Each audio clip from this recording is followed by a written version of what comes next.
Hey, what is up, everyone? Today we got a pretty cool story. It's narrated by Frederick Surrey. So get cozy, enjoy it, and watch it till the end, guys. In the grim darkness of the far future, there exists a name that brings dread even to the mightiest Imperial commanders. When astropaths whisper of the three-pronged pict sign appearing on augur screens, entire systems evacuate in panic. Planetary governors issue desperate calls for aid, knowing that what approaches is not merely death, but something far worse. The Terminus Est has arrived, and with it comes Typhus the Traveller, herald of Nurgle, host of the destroyer hive. But this towering figure of pestilence, this walking hive of corruption, whose very presence causes flesh to blister and steel to rust, was not always the monstrous champion of decay we know today. Once, he was Callus Typhon, first captain of the Death Guard Legion, right hand to the Primarch Mortarion himself. The story of how Typhon transformed into Typhus is not merely a tale of personal corruption. It is the chronicle of the greatest betrayal in the history of the 14th Legion, a betrayal that would damn an entire Space Marine Legion to an eternity of living death and transform them into the very thing they had spent their lives fighting against. This is the story of how one man's ambition and secret devotion to the ruinous powers led him to orchestrate the damnation of his entire legion. It is a tale of manipulation, of plague and pestilence, of transformation so complete that the man who entered the warp as Callus Typhon emerged as something that could barely be called human anymore. Most chillingly, it is a story of calculated betrayal, for Typhon did not stumble into corruption or fall victim to the whispers of chaos. He embraced it willingly, knowingly, and with full awareness that his actions would doom tens of thousands of his brothers to an eternity of suffering. The transformation from Typhon to Typhus stands as one of the most horrific events of the Horus heresy. A moment when an entire fleet of the Emperor's finest warriors found themselves trapped in the warp, afflicted with plague so virulent that even their legendary resilience could not save them. And at the center of it all stood Typhon, orchestrating every moment, conducting a symphony of corruption that would ultimately force even a Primarch to his knees. The toxic world of Barbarus. To understand the monster Typhus would become, we must first journey to the world that forged both him and his Primarch. Barbarus was not merely a harsh world or an unwelcoming planet. It was a realm where survival itself was an act of defiance against a toxic environment that sought to kill every moment of every day. The very air was poison, growing more lethal with altitude, until only the highest peaks remained relatively breathable.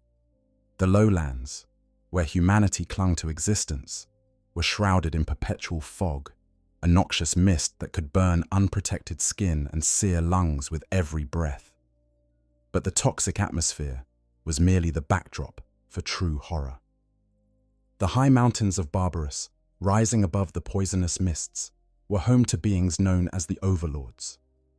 These creatures were not human, though their exact nature remained unclear even to those who served them. Some whispered they were Xenos, others claimed they were something older and darker. What was certain was their cruelty and their power. They ruled over the human populations in the valleys below with absolute authority, descending from their mountain strongholds to claim tribute, conscript slaves, and inflict torments upon those who displeased them. The overlords possessed powers that seemed supernatural to the humans who lived in constant fear of them.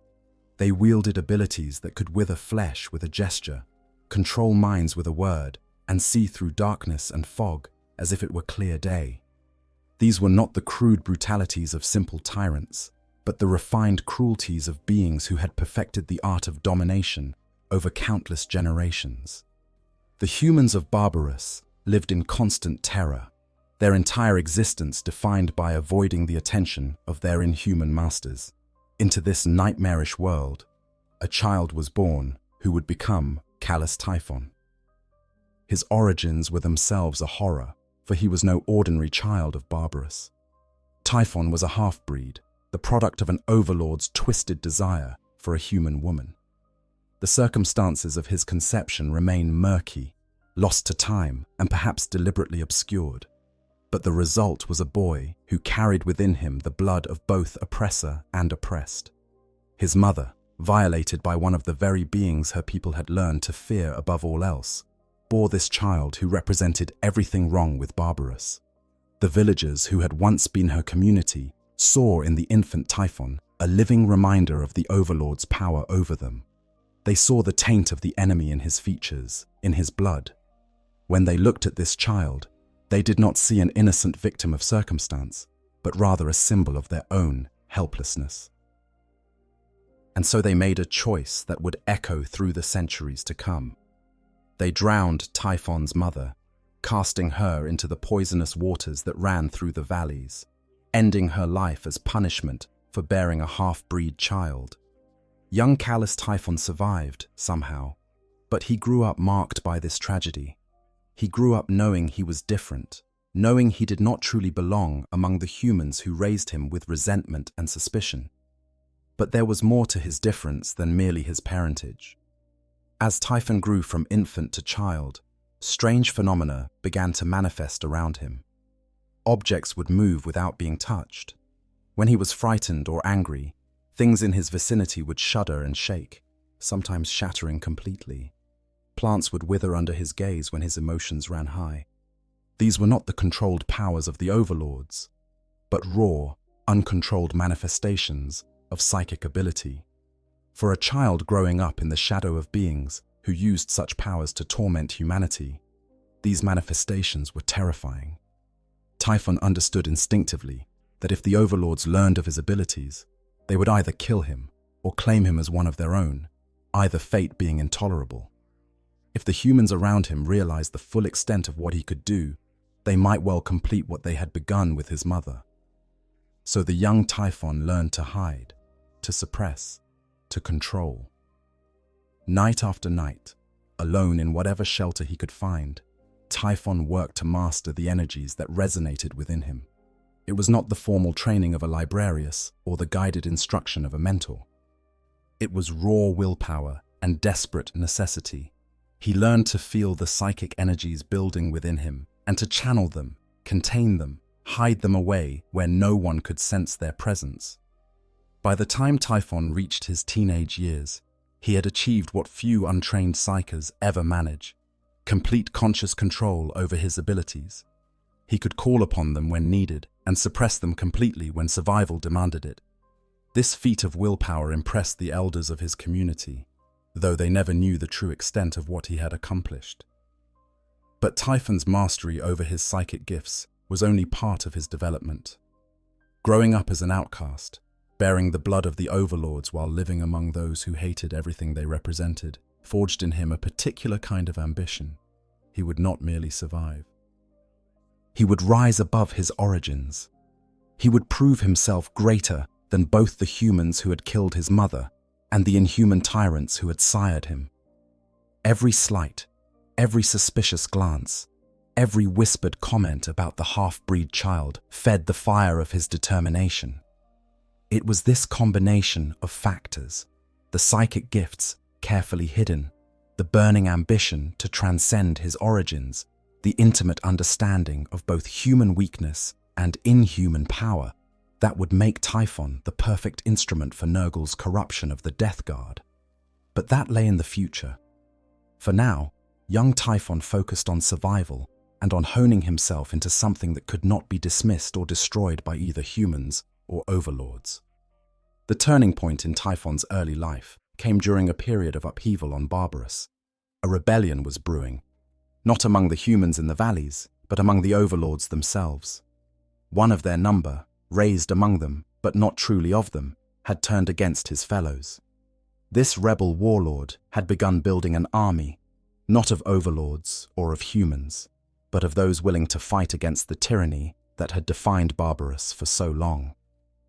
This rebel was, of course, the young Mortarion, though Typhon did not yet know the name that would become legendary across the galaxy. When Mortarion fled from the overlords after his first open defiance, When he descended from the mountains wounded and hunted, the first person he encountered was callous Typhon. The meeting was brief, but significant.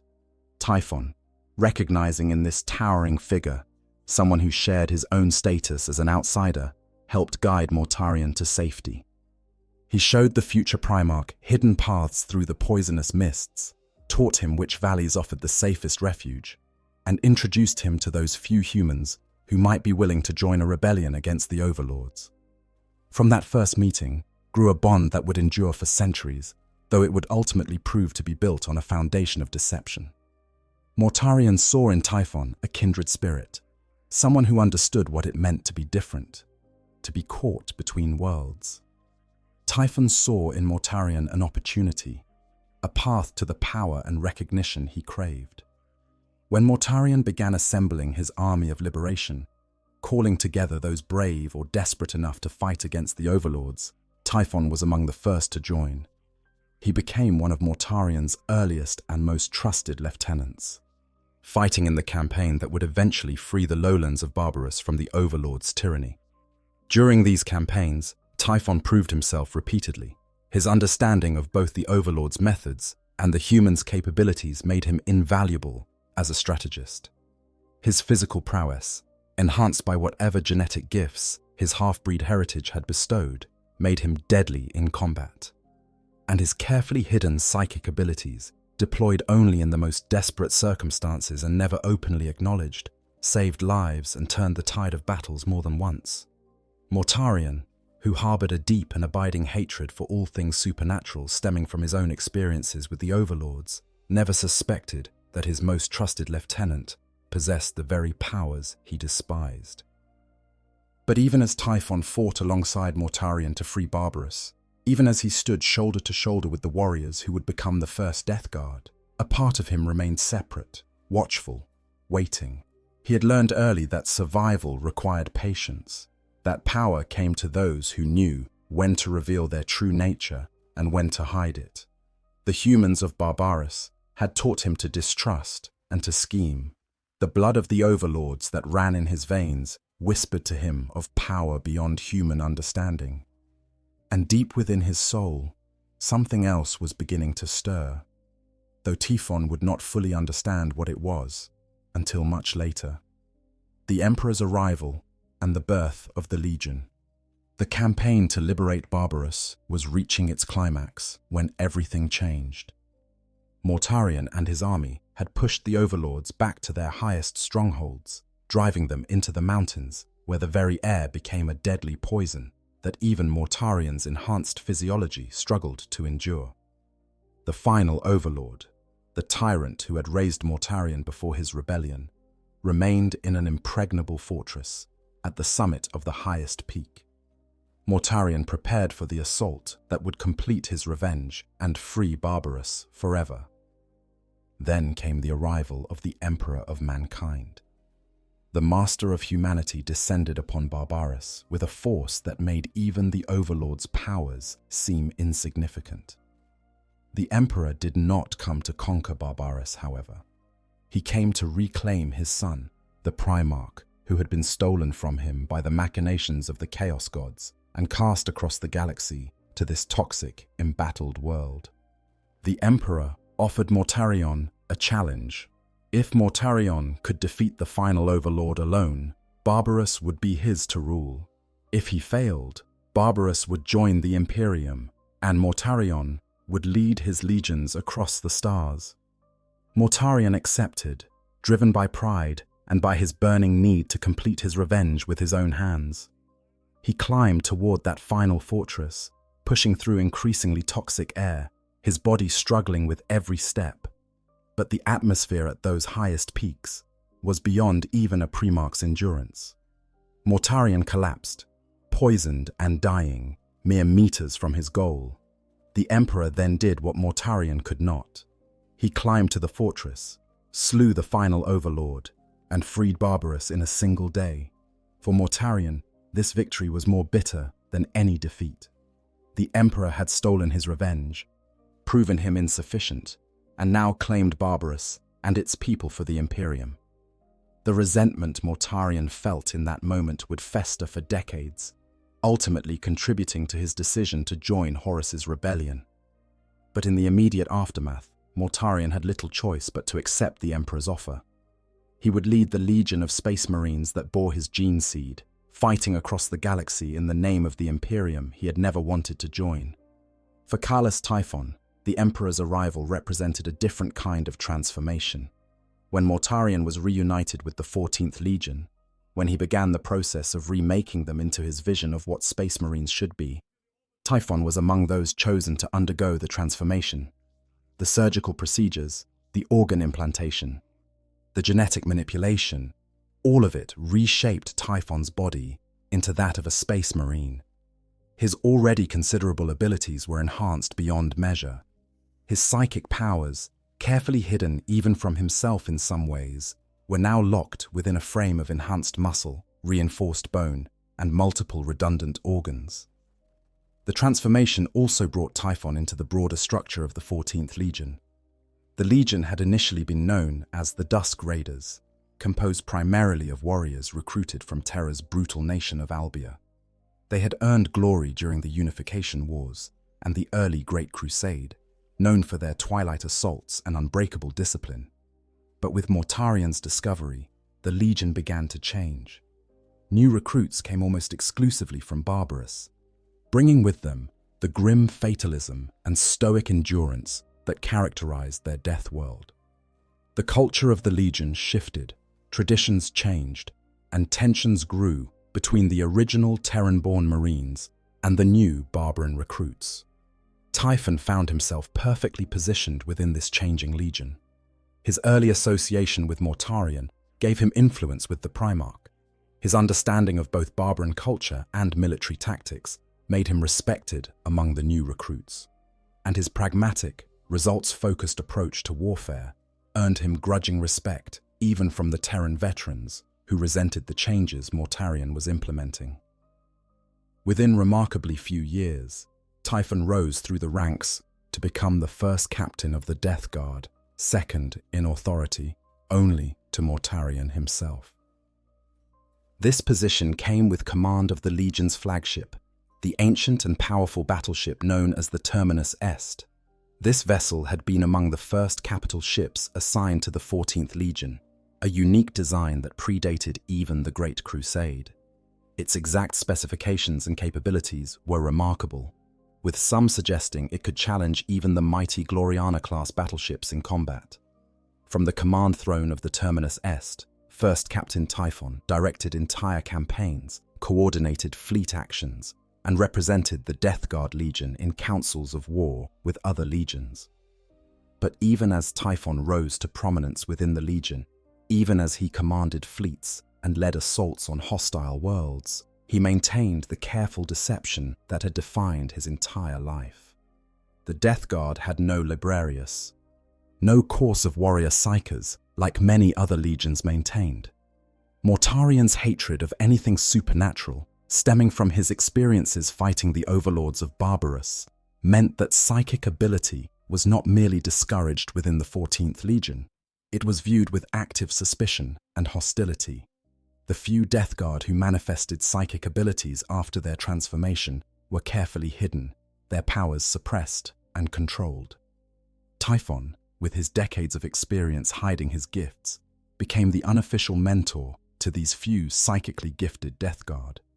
He taught them the techniques he had developed on Barbarous, showing them how to feel their powers and suppress them completely.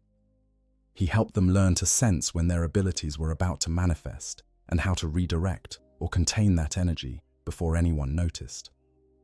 In doing so, he gathered around himself a small group of warriors who were, in all but name, librarians. They never openly acknowledged their abilities, never used them, except in the most dire circumstances, but they represented a potential that Typhon was carefully cultivating for purposes known only to himself. During the Great Crusade, the Death Guard Legion earned a reputation as one of the most reliable and capable of all the Legion's Astartes. Where other legions might be spectacular in their victories or dramatic in their tactics, the Death Guard was simply effective. They specialized in grinding, methodical warfare, in outlasting their enemies through superior endurance and unbreakable will. They excelled at void warfare, at toxic environment operations, at siege warfare, and at campaigns where conditions were so terrible that lesser forces would have collapsed. Time and again, when the Emperor needed a world conquered and held, when he required an enemy ground down through attrition, he called upon Mortarion and the Death Guard. First, Captain Typhon distinguished himself in countless campaigns during this era.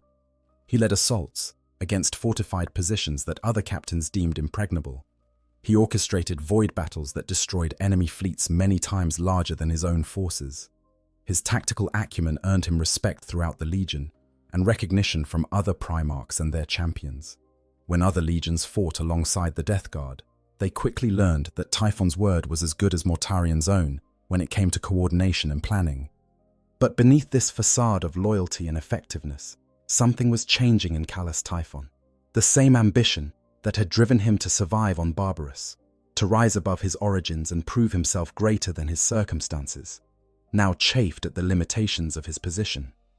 First Captain was a high rank, to be sure, but it was still beneath a Primarch, still subject to Mortarion's authority.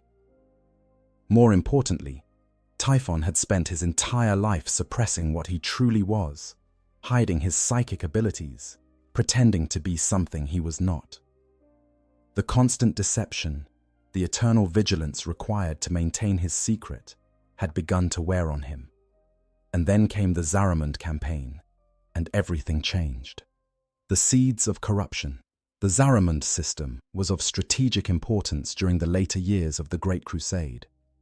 A series of worlds that needed to be brought into Imperial compliance to secure supply routes through that region of the galaxy. The campaign to conquer Zaramund required the coordinated efforts of multiple Space Marine legions, including both the Death Guard and the Wordbearers. It was during this campaign that Callus Typhon first encountered Erebus, the first chaplain of the 17th Legion. Erebus was, by all accounts, a formidable warrior and a charismatic leader, but he was also something else, a masterful manipulator and one of the earliest converts to the worship of chaos. Long before the Horus heresy began, Erebus had been working to spread the taint of the ruinous powers throughout the Legion's Astartes. He did not do this openly, of course. Rather, he operated through the warrior lodges, supposedly benign fraternal organizations that brought together Marines from different companies and different legions to discuss philosophy, share experiences, and debate the nature of the crusade they were fighting. These warrior lodges had existed in various forms throughout human history, and initially they seemed harmless or even beneficial. They provided a space where warriors could speak frankly about concerns they might not voice in front of their officers. They fostered bonds of brotherhood that transcended the formal hierarchies of the legions. But Erebus and his co-conspirators had corrupted these lodges, turning them into recruitment grounds for chaos. Within the supposedly philosophical discussions and debates, they planted seeds of doubt about the Emperor's vision, questions about the purpose of the Great Crusade, and whispers of alternative paths to power and enlightenment. It was through one of these lodges that Erebus first approached Typhon. The first chaplain of the Wordbearers had a gift for identifying potential converts, for sensing which warriors harbored secret resentments or hidden ambitions. In Typhon, he recognized immediately someone who would be receptive to his message. Here was a warrior of proven capability and high rank, but also someone who had spent his entire life concealing his true nature. Here was a psyker forced to hide his abilities in a legion that viewed such powers with suspicion and hatred. Here was an ambitious man constrained by circumstances beyond his control. Their first conversations were subtle, philosophical, rather than overtly treasonous. Erebus spoke of the limits the Emperor placed upon humanity, of the suppression of psychic potential in the name of protecting mankind from dangers the Emperor deemed too great for them to face. I have to pause here because this section always hits me hard. Imagine being trapped in your own body, feeling yourself rot from the inside, and knowing you can't die. The Death Guard were literally too rough to die. Their greatest strength became their worst curse. That's some genuinely nightmarish shit that goes beyond anything you'd see in typical fiction. When I first read about the Destroyer Plague in the novels, I had to put the book down for a bit. It's one thing to read about battles and betrayals, but this visceral suffering of an entire legion? Nah. This is why I love 40k. Oh, alright. Back to the story. He suggested that perhaps humanity's advancement was being artificially limited, that there were paths to power and understanding, that the Emperor forbade not for humanity's protection, but to maintain his own supremacy.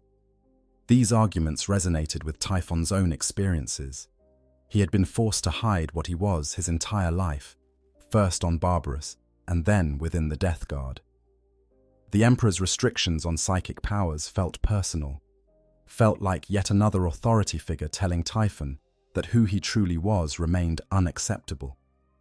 But Erebus did not stop with philosophical arguments. During a particular meeting of their warrior lodge, held in secret, far from the eyes of the Death Guard's command structure, something happened that would change Typhon's fate forever.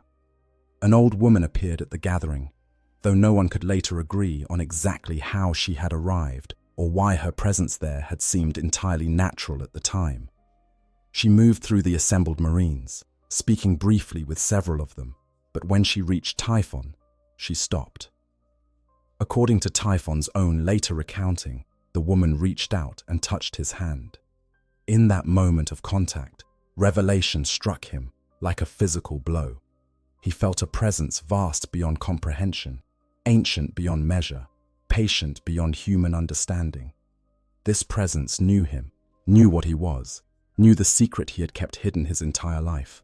And rather than rejecting him for it, rather than demanding he suppress or hide his true nature, this presence accepted him completely.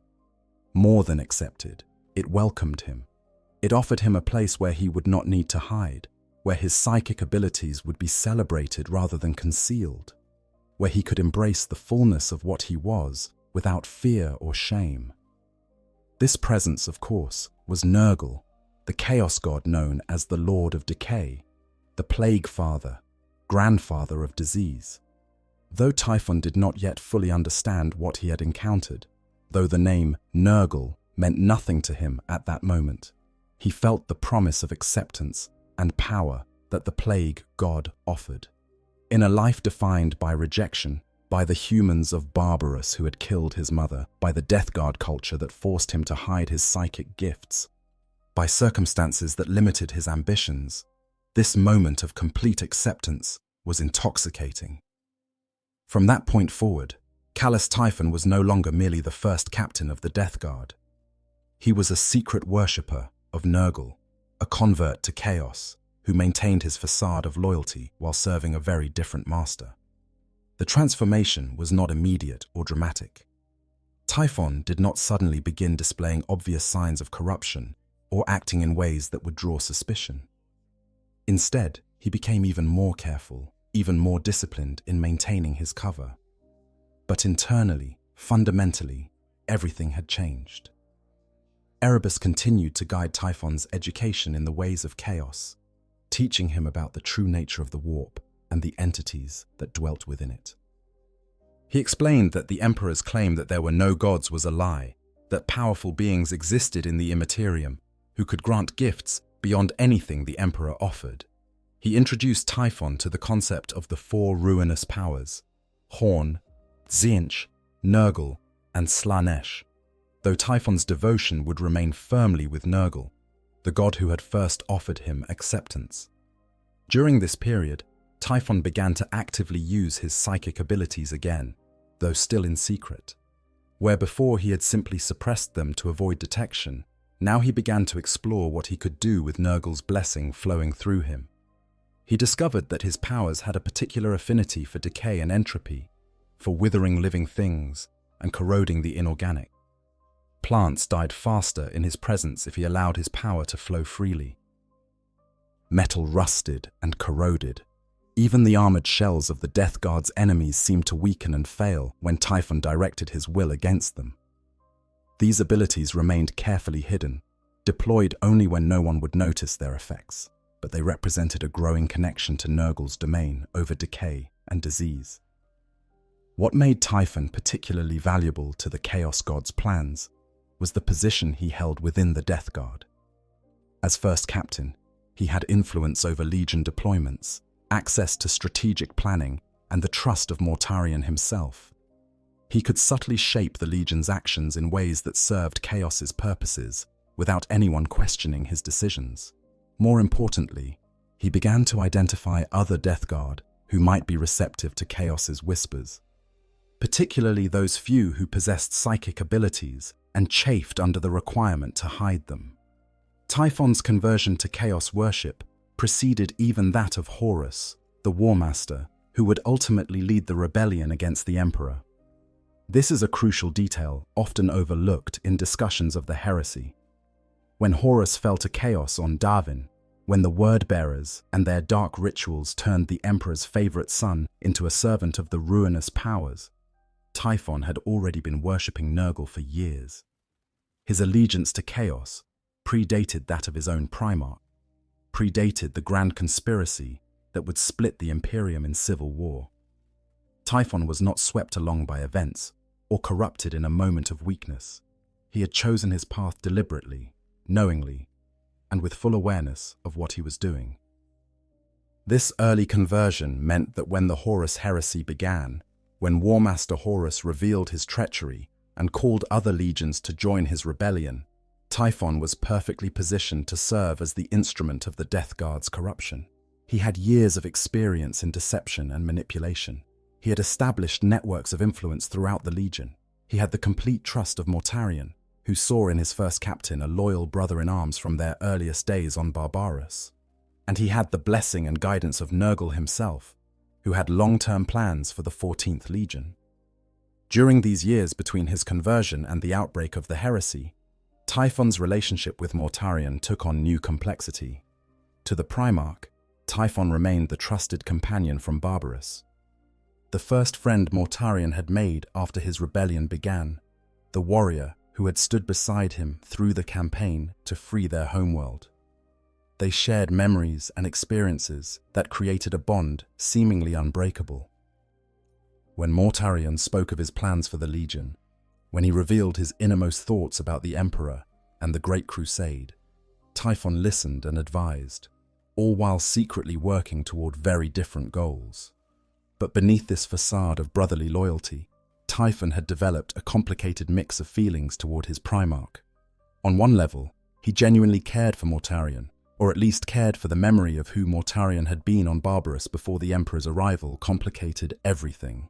On another level, he resented Mortarion's restrictions on psychic powers, viewing them as yet another authority figure telling him to hide what he truly was.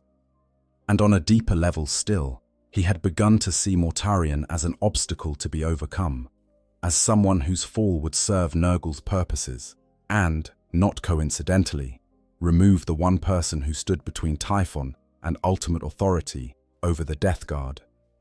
This was not simple betrayal, motivated by personal gain, though ambition certainly played its role.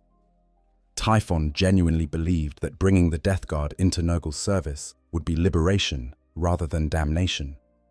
He believed that forcing Mortarion to embrace chaos would free his Primarch from the Emperor's restrictions and allow him to achieve his full potential. In Typhon's mind, twisted by years of chaos corruption, what he planned was not treachery, but enlightenment.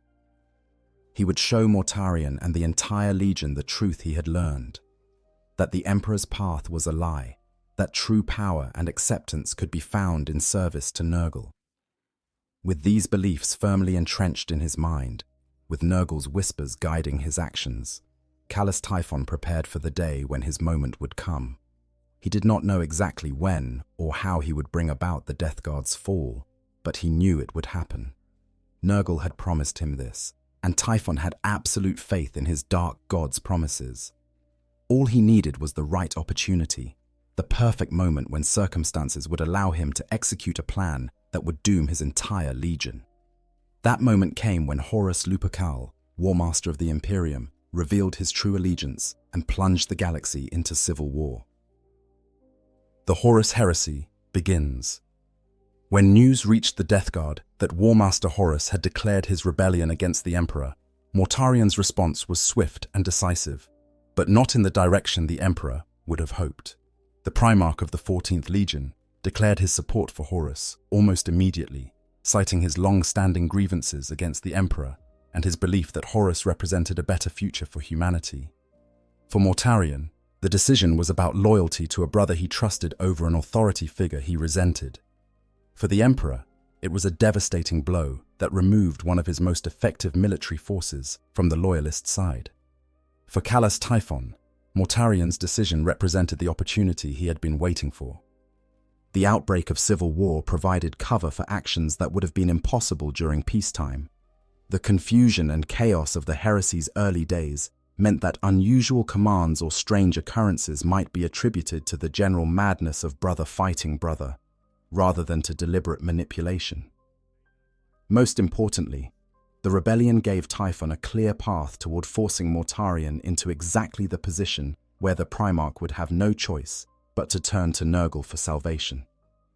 The heresy began in earnest at Istvan III, where Horus gathered 4 legions, his own sons of Horus, the Emperor's children under Fulgrim, the World Eaters under Angron, and the Death Guard under Mortarian, to supposedly bring the world into compliance.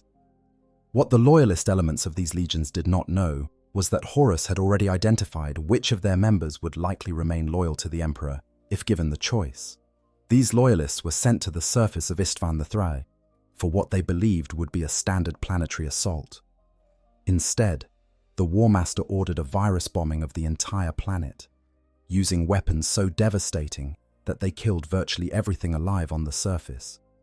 This was the true beginning of the Horus heresy, the moment when it became clear that this was not merely a political rebellion, but a war of annihilation. The Death Guard's loyalist elements, including the renowned Captain Nathaniel Garrow and his 7th Company, found themselves targeted for death by their own legion. Typhon played a crucial role in this massacre, having helped identify which Death Guard were most likely to remain loyal to the Emperor. His recommendations shaped the deployment orders that sent thousands of his brothers to their deaths on Istvan III, but some loyalists survived the initial virus bombing and subsequent betrayals. Captain Garrow managed to escape aboard the Imperial frigate Eisenstein, along with a small contingent of survivors who intended to warn the Imperium of Horus's treachery. To prevent this, Typhon had placed Commander Ignatius Grulgor, captain of the Death Guard's 2nd Company, aboard the Eisenstein, with orders to eliminate Garrow and his men when the time was right. Grulgor was a brutish, aggressive warrior who shared neither Typhon's subtlety nor his secret allegiance to chaos. But he was loyal to Mortarian above all else and followed Typhon's commands without question. The confrontation aboard the Eisenstein went poorly for the traitors. During a firefight on the gun decks, a stray bolt pistol shot damaged a virus bomb that Grulgor's forces had brought aboard. The weapon detonated, and Grulgor found himself exposed to the horrific effects of the Life Eater virus. These weapons were designed to kill everything living by breaking down organic matter at the molecular level, causing flesh to liquefy and bodies to literally dissolve. Even a Space Marine's enhanced physiology provided little protection. Grulgor died screaming as his body came apart, and his soul was claimed by forces he had never worshipped or acknowledged. When the Eisenstein escaped into the warp, Typhon pursued aboard the Terminus Est. He managed to severely damage the frigate, but could not prevent it from reaching Imperial space and delivering its warning. This failure would have significant consequences for the broader heresy, as Garrow's warning allowed the Emperor and his loyalist forces to begin preparing for the civil war to come. But for Typhon personally, the more significant development occurred aboard the Eisenstein while it traveled through the warp. The damaged frigate's Geller field, the protective barrier that shielded it from the raw energies of the Imperium, began to fail. As the warp's corrupting influence seeped into the ship, something impossible happened. Ignatius Grulgor and the other traitor Marines who had died in the virus bomb explosion returned to life, but they did not return as they had been. Nurgle had claimed their souls and transformed their bodies, gifting them with a horrible new existence. They became the first plague marines, their flesh bloated and corrupted, their armor fused with their bodies, their minds filled with the revelations of the plague god. Grulgor led his undead brethren in an attack on the surviving loyalists aboard the Eisenstein, and for a time it seemed certain he would succeed in his original mission of killing Garrow.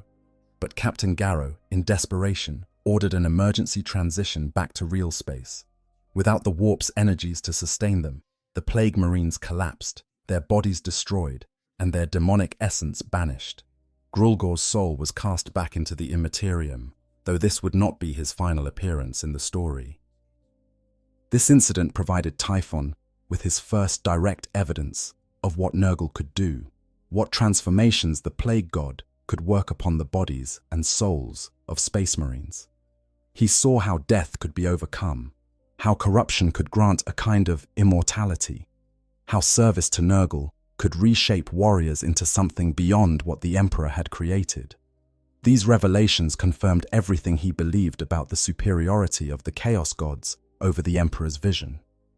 They also began to give him the outlines of a plan for how he might bring the entire Death Guard Legion into Nurgle's service. Following the massacre at Istvan III, Horus moved forward with his plans to consolidate traitor control over key systems. The Death Guard participated in numerous campaigns during the early years of the heresy, sometimes fighting alongside other traitor legions, sometimes operating independently. Mortarion divided his forces, taking direct command of one portion of the legion, while Typhon commanded another. This division allowed them to prosecute multiple campaigns simultaneously, but it also gave Typhon considerable autonomy to pursue his own agenda without Mortarion's direct oversight. During this period, Typhon's fleet operated in the eastern fringes of the Imperium, conducting campaigns of what he called misdirection and misery against loyalist forces. His ships would appear in a system, engage in brief but brutal conflicts, and then disappear before reinforcements could arrive. The psychological impact of these raids was significant, forcing loyalist commanders to spread their forces thin, trying to predict where Typhon might strike next. But these campaigns also served another purpose. They kept Typhon's forces separate from Mortarion's direct supervision, giving him time and space to implement the next phase of his plan. One of Typhon's objectives during this period was acquiring an artifact called the Tuchulcha Engine, a pre-human device of immense power that could manipulate space-time in ways that even the Mechanicum did not fully understand. This device was one of 3 such engines in existence, and controlling it would have given Nurgle-aligned forces enormous strategic advantages. However, Typhon's attempt to seize the Tuchulcha was thwarted by Lion L. Johnson, Primarch of the Dark Angels, during a conflict known as the Battle of Perditus. The failure forced Typhon to retreat, his fleet hounded by a Dark Angel's retribution force that seemed determined to make him pay for his effrontery. Eventually, Typhon's fleet found temporary refuge in the Zaramund system, the very place where his fall to chaos had begun. There, he was welcomed by Luther and the fallen angels, those Dark Angels who had already turned from the Emperor's service. This period of respite allowed Typhon to consolidate his forces and prepare for the next phase of the heresy. More importantly, it gave him time to refine his plan for corrupting the Death Guard, incorporating lessons learned from his campaigns and revelations granted by Nurgle through demonic communications and psychic visions. When Horus summoned Mortarion and commanded that the Death Guard make all speed for Terra to join the final assault on the Imperial Palace, Typhon knew his moment had finally arrived. Mortarion ordered his entire legion to gather, reuniting the separated fleets that had been operating independently. As the Death Guard assembled for what would be their last voyage as uncorrupted space marines, Typhon began implementing the elaborate trap that would doom them all. The plot to doom the Legion. The plan that callous Typhon had been developing for years was elegant in its simplicity and terrifying in its audacity. He would strand the entire Death Guard fleet in the warp, helpless and lost, then introduce the destroyer plague into the trapped ships. the disease would spread through the fleet, afflicting the Death Guard with suffering so intense that even their legendary resilience would mean nothing. Unable to die, unable to escape, facing an eternity of torment, Mortarion would have no choice but to call out for salvation, and when he did, Nurgle would answer, offering deliverance at the price of the Primarch's soul and the souls of his entire legion. But executing this plan required overcoming several significant obstacles. The Death Guard fleet, like all Imperial fleets, relied on navigators to guide them through the warp. These specialized psychers, mutants whose third eye could perceive the roiling energies of the Imperium, were essential for any journey through the warp that hoped to arrive at its intended destination. As long as the Death Guard's navigators remained alive and loyal to their duties, Typhon could not simply lead the fleet astray. They would detect any deviation from the proper course and question why their first captain was taking them into danger. Additionally, Mortarion himself was a significant problem. The Primarch was one of the Emperor's sons, a being of enormous power and will. Simply exposing him to corruption would not be enough. The plan required breaking Mortarion's spirit, forcing him to a point of such absolute desperation that he would surrender everything he believed in to save his sons. This meant the suffering aboard the trapped fleet would need to be truly comprehensive, sparing no one, affecting even the Primarch himself in ways that his enhanced physiology could not overcome. Typhon began laying the groundwork for his betrayal immediately after the order to depart for Terra was given. His first action was to manufacture evidence of treachery among the Death Guard's Navigator Corps. Through careful manipulation and outright fabrication, he created the appearance that the Navigators had been receiving communications from Malcador the Sigillite, the Emperor's right hand and one of the most powerful psychers in the Imperium. The supposed messages suggested that the Navigators were still loyal to the Emperor and intended to sabotage the Death Guard's journey to Terra, potentially stranding the fleet in the warp or delivering them directly into a loyalist ambush. The evidence Typhon fabricated was sophisticated enough to survive scrutiny, at least the kind of scrutiny a Primarch would perform while preparing to lead his legion into the war's decisive battle. Forged astropathic transcripts, carefully doctored Vox recordings, testimony from agents Typhon had positioned to support his lies. All of it painted a picture of a coordinated conspiracy among the Navigators to betray the Death Guard at the critical moment. When Typhon presented this evidence to Mortarion, he did so with apparent reluctance, as though he hated to bring such dark news to his Primarch, but felt duty-bound to reveal the treachery he had supposedly discovered. Mortarion's response was exactly what Typhon had predicted. The Primarch's paranoia, his deep-seated distrust of anyone connected to the Emperor, made him predisposed to believe that betrayal lurked within his own ranks. The idea that the Navigators might still be loyal to the Emperor despite the Death Guard's allegiance to Horus seemed entirely plausible to Mortarion. After all, the Navigators were not truly part of the Legion. They were specialists provided by the Navis Nobilite, the ancient houses that produced these mutants, and their ultimate loyalty might indeed lie with Terra rather than with whatever legion they currently served. Typhon did not need to explicitly suggest what should be done about this supposed treachery. Mortarion came to the conclusion on his own. The Navigators could not be trusted, and therefore they would need to be eliminated. The execution was carried out by Typhon's elite Grave Wardens, his personal guard unit composed of the Death Guard's finest warriors. They moved through the Death Guard fleet systematically, identifying each navigator aboard each ship and killing them. Some died quickly, others put up brief struggles, but none survived. In a matter of hours, the Death Guard fleet's entire navigator corps was dead, their bodies disposed of, their quarters purged of any evidence they had ever existed. With the navigators dead, Mortarion faced a dilemma. The journey to Terra was urgent. Horus needed all his forces for the final assault on the Imperial Palace. But traveling through the warp without navigators was suicidal. Ships that attempted warp jumps without proper guidance typically either never emerged from the Imperium or appeared thousands of light years off course, decades or centuries later, due to the warp's distortion of time. The Death Guard could not simply hope to arrive at Terra through blind luck. This was when Typhon revealed the next phase of his plan. He approached Mortarion with a proposal. Typhon himself would guide the fleet.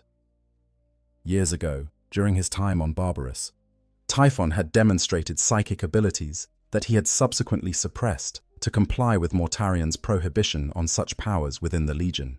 But circumstances, Typhon argued, had changed. The Emperor's restrictions no longer applied now that they had joined Horus's rebellion. The old rules, designed to limit the legions and keep them dependent on Imperial infrastructure, like the navigator houses, need not constrain them anymore. More importantly, Typhon claimed, he had been developing his psychic abilities in secret, training a small group of librarians in all but name who could collectively provide the navigation the fleet required. These warriors, Typhon assured Mortarion, had been practicing warp sight and astropathic communion for years. Together, they possessed enough power and skill to guide the fleet to Terra safely. It would be unconventional, certainly, and it would require Mortarion to trust Typhon completely. But it could be done. For Mortarion, this revelation was deeply uncomfortable. His hatred of psychers, of anything that reminded him of the sorcerous powers the overlords had wielded on Barbarous, remained as strong as ever. The idea of relying on psychic powers to navigate the warp went against every instinct he possessed. But what choice did he have? The navigators were dead, apparently killed before they could betray the Legion.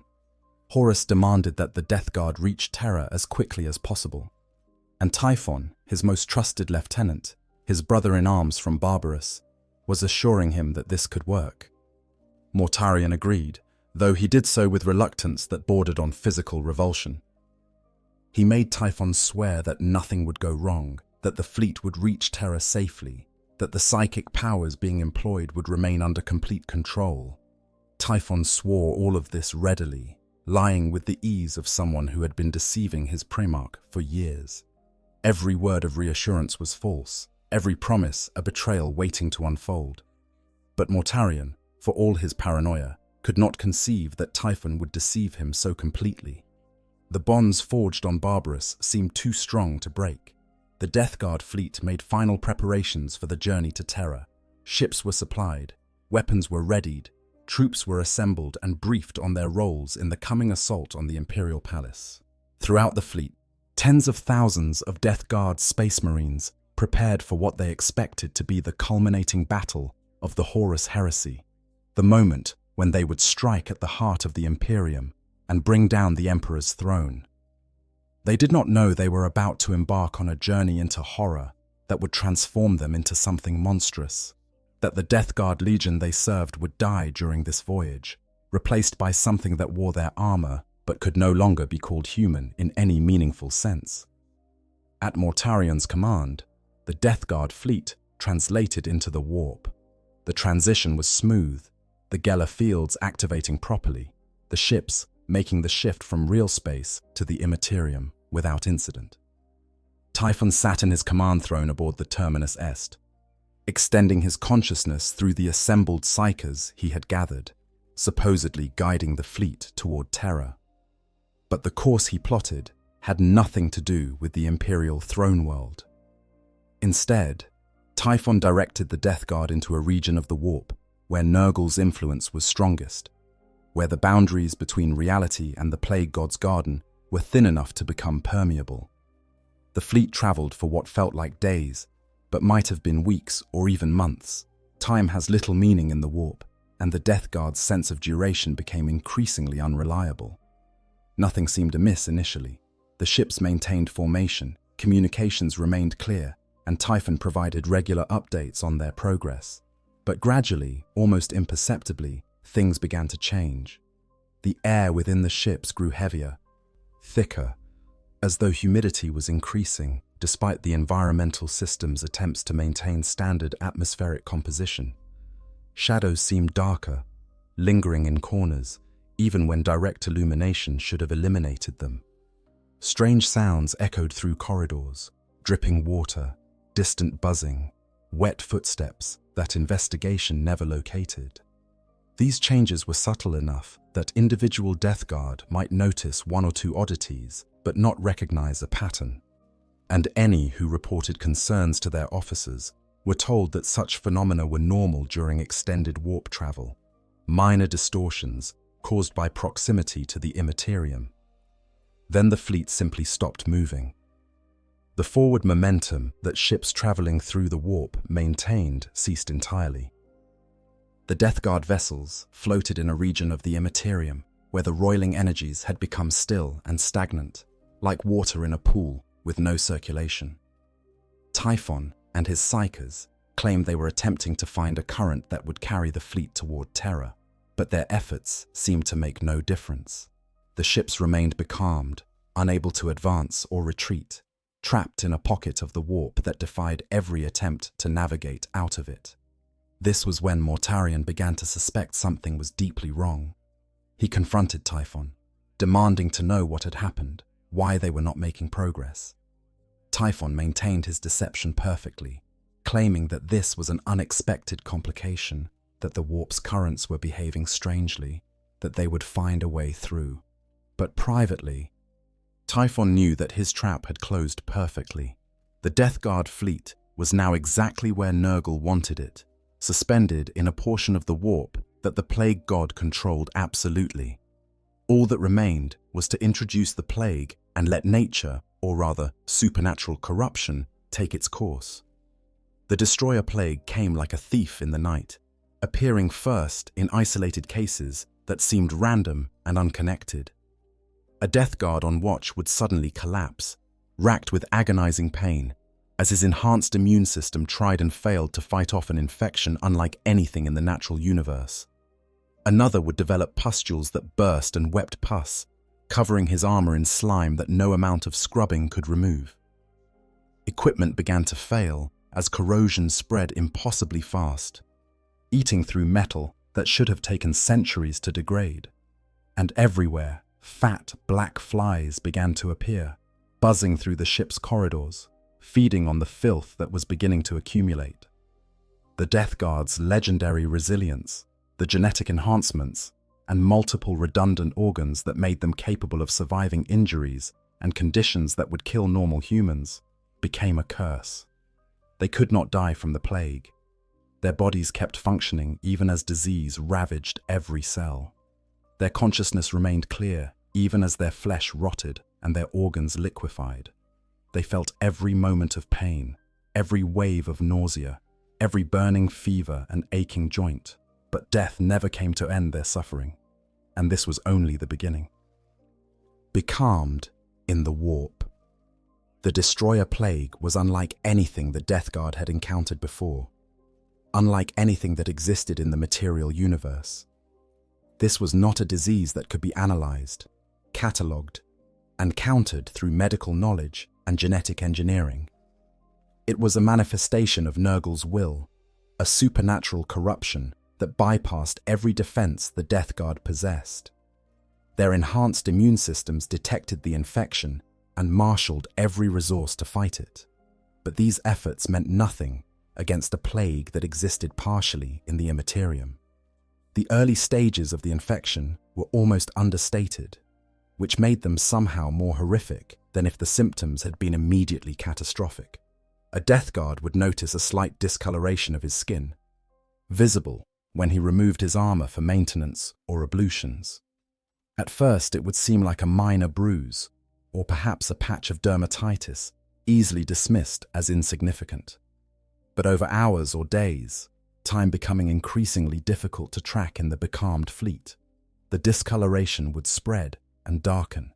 What began as a small spot would expand across entire limbs, turning the skin a mottled grey-green that resembled the flesh of something dead and decaying. Accompanying the skin changes came a progressive weakening that even the Death Guard's formidable strength could not overcome. Warriors who could typically bend steel bars and crush ceramite with their bare hands found themselves struggling with tasks that should have been trivial. Opening doors required effort, walking required concentration, and all the while, the weakness grew worse, spreading through the body like the skin discoloration, until even standing upright became a challenge. But the physical symptoms, terrible as they were, paled compared to the sensory experiences. Infected Death Guard began to smell decay everywhere, not just on themselves, though the stench of their own rotting flesh was overwhelming, but throughout the ships. The air itself seemed to carry the reek of decomposition, of graves opened after years and corpses exposed to sunlight. Some warriors vomited repeatedly from the smell alone, though this provided no relief. The vomit itself became part of the general filth, accumulating throughout the fleet, and even purging one's stomach did nothing to eliminate the taste of rot that coated every surface of the mouth and throat. The sound of buzzing filled every space. Those fat black flies that had appeared in small numbers initially now swarmed in clouds so thick they obscured vision. They crawled into armor joints, seeking the flesh beneath. They landed on exposed skin and bit, their venom causing flesh to blister and slough off. They flew into mouths when Death Guard opened them to speak or breathe, forcing the warriors to spit out insects that seemed to multiply rather than diminish no matter how many were expelled. The constant drone of their wings became a maddening background noise that never ceased, that followed every Death Guard through waking hours and invaded their dreams during fitful sleep. As the plague progressed, the symptoms became more grotesque. Some Death Guard developed swellings beneath their skin, lumps that grew larger day by day, filled with some unknown substance. When these swellings eventually burst, and they always burst, either on their own or when pressure became unbearable, they released torrents of greenish pus that reeked worse than anything that had come before. The pus would spray across armor, walls, fellow Marines, seeming to seek out new hosts to infect, and the wounds left behind refused to heal properly. They would close partially, forming thick scabs that inevitably cracked open again, weeping constantly, becoming breeding grounds for the flies that now infested every corner of the ships. Others experienced their organs beginning to fail in sequence. First might go the sense of taste, everything taking on the same flavor of decay. Then vision would begin to deteriorate, the world becoming hazy and indistinct, colors fading to shades of gray and green. Hearing became muffled, except for the buzzing, which grew somehow louder even as all other sounds diminished. The body's ability to regulate temperature collapsed, leaving warriors shivering with cold despite fever temperatures that would have killed unaugmented humans. Limbs would go numb, sensation disappearing even as pain from the disease intensified elsewhere. The Death Guard's multiple organs proved to be a double-edged sword. When the destroyer plague affected one heart, the second heart would work harder to compensate, temporarily maintaining cardiovascular function. But this just meant that when the plague reached the second heart, it failed too, leaving the victim with two diseased hearts struggling to pump blood that had become thick and contaminated with corruption. The same pattern repeated with the lungs. When one set failed, the other compensated, but this merely delayed total respiratory collapse, while ensuring the victim remained conscious to experience every moment of suffocation. Throughout all of this, the Death Guard could not die. Their enhanced physiology, designed to keep them fighting through injuries that would kill lesser beings, now trapped them in bodies that had every reason to expire, but continued functioning anyway. Warriors whose organs had liquefied, whose bones had begun to soften and deform, whose flesh was more pus and corruption than healthy tissue. All of them remained conscious and aware, experiencing every moment of their transformation from the Emperor's finest warriors into walking corpses. The psychological impact matched the physical horror. The Death Guard prided themselves on their stoicism, on their ability to endure what other legions could not. They had fought on worlds with toxic atmospheres that dissolved unprotected flesh. They had endured wounds that would have incapacitated warriors from other legions. They had never broken, never surrendered, never admitted defeat. But this was different. This was not an enemy they could fight, or an environment they could overcome through determination. This was an attack from within their own bodies, a corruption that turned their enhanced physiology against them. The ship's medical facilities quickly became overwhelmed. Apothecaries, the specialized space marines trained in biological science and battlefield surgery, found themselves utterly helpless.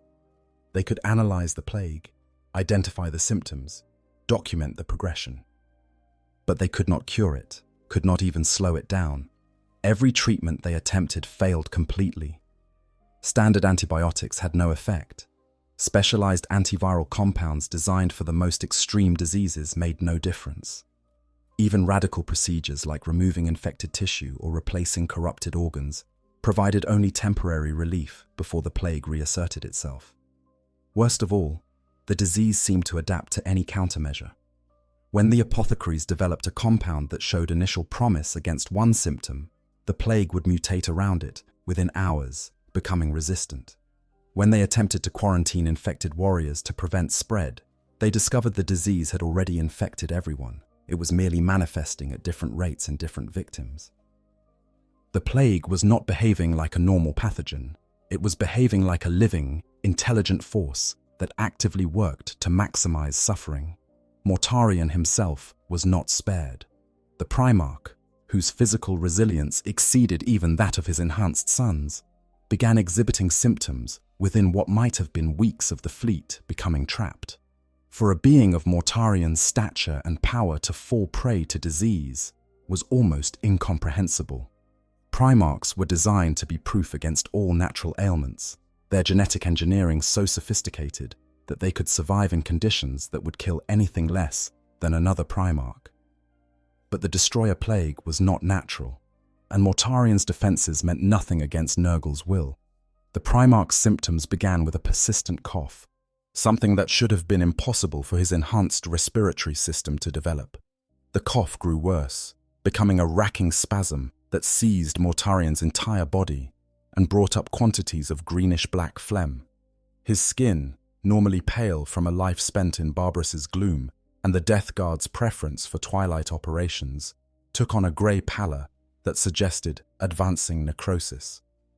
Most telling, Mortarion's breathing apparatus, the ornate respirator he wore at all times, a legacy of his years fighting through Barbaros's toxic atmosphere, began to corrode. The carefully maintained seals degraded, the filtration systems failed, and the device itself became painful to wear, even as removing it would have exposed Mortarion directly to the plague-thick air of his ships.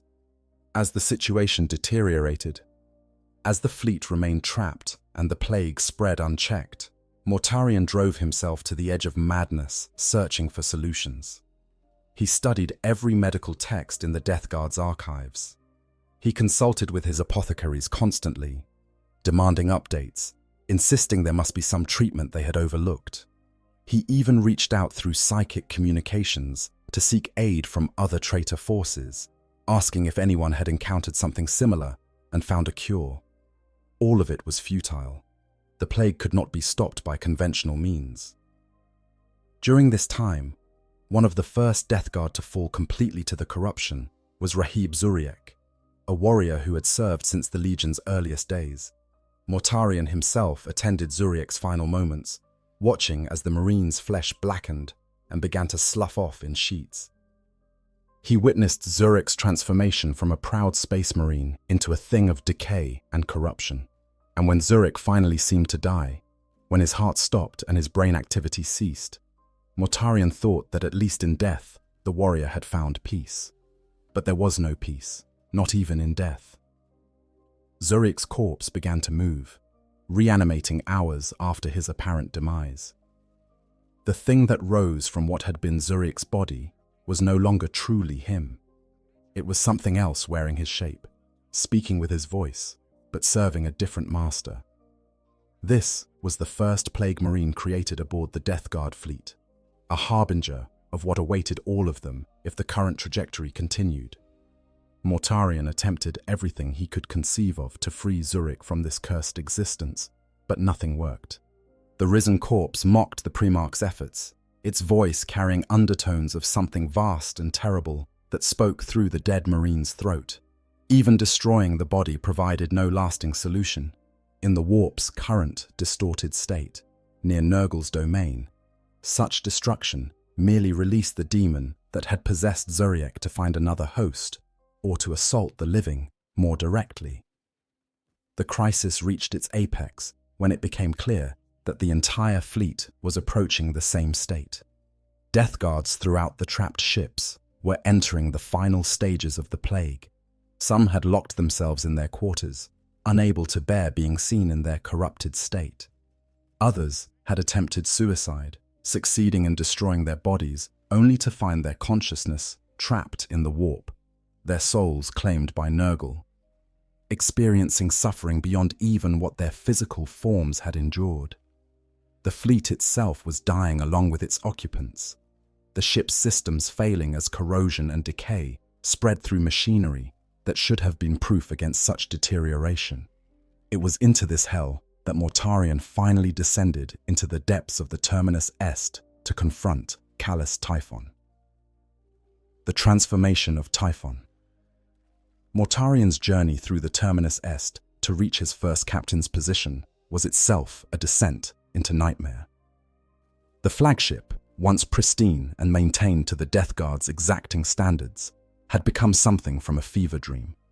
The corridors were slick with unidentifiable substances that seeped from walls and pooled on the deck. The lights flickered constantly, casting shadows that moved independently of any physical form. The air was so thick with the smell of decay and the presence of flies that Mortarion found himself choking despite his enhanced physiology and the filters of his respirator. He passed death guards collapsed in hallways, too weak to move, their bodies barely recognizable beneath the corruption that covered them. Some called out to their Primarch as he passed, begging for help, for relief, for anything that would end their suffering. Others simply stared with eyes that had already begun to glaze over, waiting for a death that would not come. The ships that should have been filled with the sounds of a legion preparing for war, weapons being maintained, orders being issued, brothers engaging in the low conversations that filled idle hours, instead echoed only with groaning, the buzzing of flies, and the drip of substances better left unidentified. Mortarion found Typhon on the bridge of the Terminus Est, still seated in his command throne as though nothing were wrong. The first captain had not been spared the plague. His armor showed signs of advanced corrosion. His exposed skin, where it could be seen beneath his helmet, exhibited the same grey-green discoloration affecting the rest of the Legion. But Typhon seemed almost unbothered by his condition, speaking calmly as Mortarion approached, his voice carrying none of the strain that one would expect from someone in the advanced stages of a terminal plague. The confrontation between Primarch and First Captain began with questions. Mortarion demanded to know what had happened, how they had become trapped, why Typhon's supposed navigation had failed so completely. He wanted explanations for why the plague had appeared, why it could not be cured, why the fleet remained becalmed while his sons suffered and died around him. The questions came in a torrent, fueled by desperation and growing anger as Mortarion began to suspect that perhaps this disaster was not entirely accidental. Typhon's response was to reveal everything. After years of deception, after carefully maintaining his mask of loyalty, the first captain finally dropped all pretense. He told Mortarion about his conversion to Nurgle worship during the Zaramond campaign. He explained how he had orchestrated the navigators' deaths, how he had deliberately led the fleet into this trap, how the destroyer plague had been introduced according to his plan. He laid out the entire conspiracy, speaking with a fervor that suggested pride in his accomplishment rather than shame at his betrayal. More than that, Typhon spoke of Nurgle's glory, of the gifts the plague god could bestow, of the freedom that came from embracing decay and corruption rather than fighting against it. He told Mortarion that this suffering was temporary, that it could end, that all the Primarch needed to do was abandon his stubborn resistance and accept Nurgle's embrace. The Death Guard would be transformed, yes, but they would be made greater than they had been. They would become immortal champions of entropy, forever blessed by the Lord of Decay, capable of spreading Nurgle's gifts throughout the galaxy. For Mortarion, this revelation was shattering in ways that mere physical pain could never be. Typhon was not just his first captain. He was the first friend Mortarion had made after beginning his rebellion on Barbarous. The first person he had met when he descended from the mountains to begin building an army of liberation. They had fought side by side for decades, first on Barbarous, and then throughout the Great Crusade. Mortarion had trusted Typhon completely, had seen him as a brother in all but blood. And now this brother was revealing that everything had been a lie, that he had been serving chaos for years, that he had deliberately doomed the entire Legion to suffering beyond imagining. The betrayal broke something in Mortarion that the plague had not touched. With a roar that shook the bridge of the Terminus Est, the Primarch attacked his first captain. Mortarion's scythe, the massive weapon called Silence that he had wielded since his days on Barbarous, swung toward Typhon with enough force to cleave through tank armor. The blade, wreathed in toxic gases that could strip flesh from bone, seemed certain to end Typhon's life in a single strike. But Typhon was not unprepared. The psychic abilities he had hidden for so long, the powers he had been developing and refining through Nurgle's blessings, manifested in full force. He raised a hand, and the air between him and Mortarion solidified, becoming a barrier of psychic force that caught the descending scythe. The impact sent shockwaves through the bridge, cracking the deck and causing alarms to blare throughout the ship. For the first time, Mortarion witnessed the full extent of what his first captain could do, saw the power that Typhon had been concealing throughout their entire association. The battle that followed was brief but cataclysmic. Typhon wielded psychic power with a skill that suggested years of practice, and Nurgle's blessing augmenting his natural abilities. He threw bolts of entropic energy that corroded Mortarion's armor on contact. He summoned swarms of flies that burst from nowhere to blind and harass the Primarch. He even attempted to directly assault Mortarion's mind, using his psychic gifts to inflict visions of decay and corruption that would have driven a lesser being instantly insane. But Mortarion was a Primarch, a being whose power exceeded anything Typhon could bring to bear, even with Chaos's support. For all his gifts, for all Nurgle's favor, Typhon was still mortal, still fundamentally limited in ways that Mortarion was not. The Primarch broke through Typhon's defenses methodically, enduring psychic assaults that would have killed normal space marines, pressing forward despite the flies and the entropic energy, until finally, Silence found its mark. The scythe cut through Typhon's psychic barriers and buried itself deep in the first captain's torso, the toxic blade releasing its full payload of poisons directly into Typhon's body. For a moment, Mortarion allowed himself to believe that justice had been served, that the traitor who had doomed the Legion would pay with his life. He withdrew Silence and watched as Typhon collapsed, blood and other fluids pouring from the terrible wound, the first captain's breathing becoming labored and wet as his lungs failed. Then Typhon began to laugh. Even as he died, even as his body's functions ceased one by one, Typhon laughed. It was not the desperate laughter of someone facing oblivion, but the triumphant amusement of someone who knew that death meant nothing anymore. His wounds began to close impossibly fast, flesh knitting back together despite the toxins that should have prevented any healing. The blood that had poured out reversed its flow, crawling back into his body as though time itself was running backward. Within moments, Typhon was standing again, whole and undamaged, his laughter growing louder. Mortarion struck again, and each time the result was the same. He could kill Typhon, could reduce him to a corpse bleeding out on the deck, but the first captain would simply resurrect. The destroyer plague had changed the rules. Death was no longer an ending, but merely an inconvenience, something that could be overcome through Nurgle's blessing. Mortarion could kill Typhon 1,000 times, and it would make no difference. The traitor would always return. It was then that Mortarion revealed his own contingency plan. Before coming to confront Typhon, the Primarch had visited the bowels of the Endurance, the Legion's primary flagship. There, in a secured chamber that few knew existed, Mortarion had been keeping a prisoner, Ignatius Grulgor, or rather, what remained of him. After Grulgor's death and resurrection aboard the Eisenstein, after his subsequent banishment when that ship returned to real space, Nurgle had not simply discarded the Second Company's captain. The Plague God had resurrected Grulgor again, transforming him into something far more powerful and terrible than the Plague Marine he had briefly been. Grulgor was now a demon, a being of pure warp energy given form through Nurgle's will.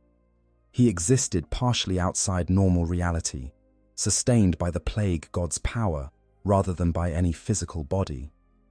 Mortarion had managed to capture and bind this demonic version of Grulgor during a previous battle, using relics and rituals he barely understood but had been desperate enough to attempt.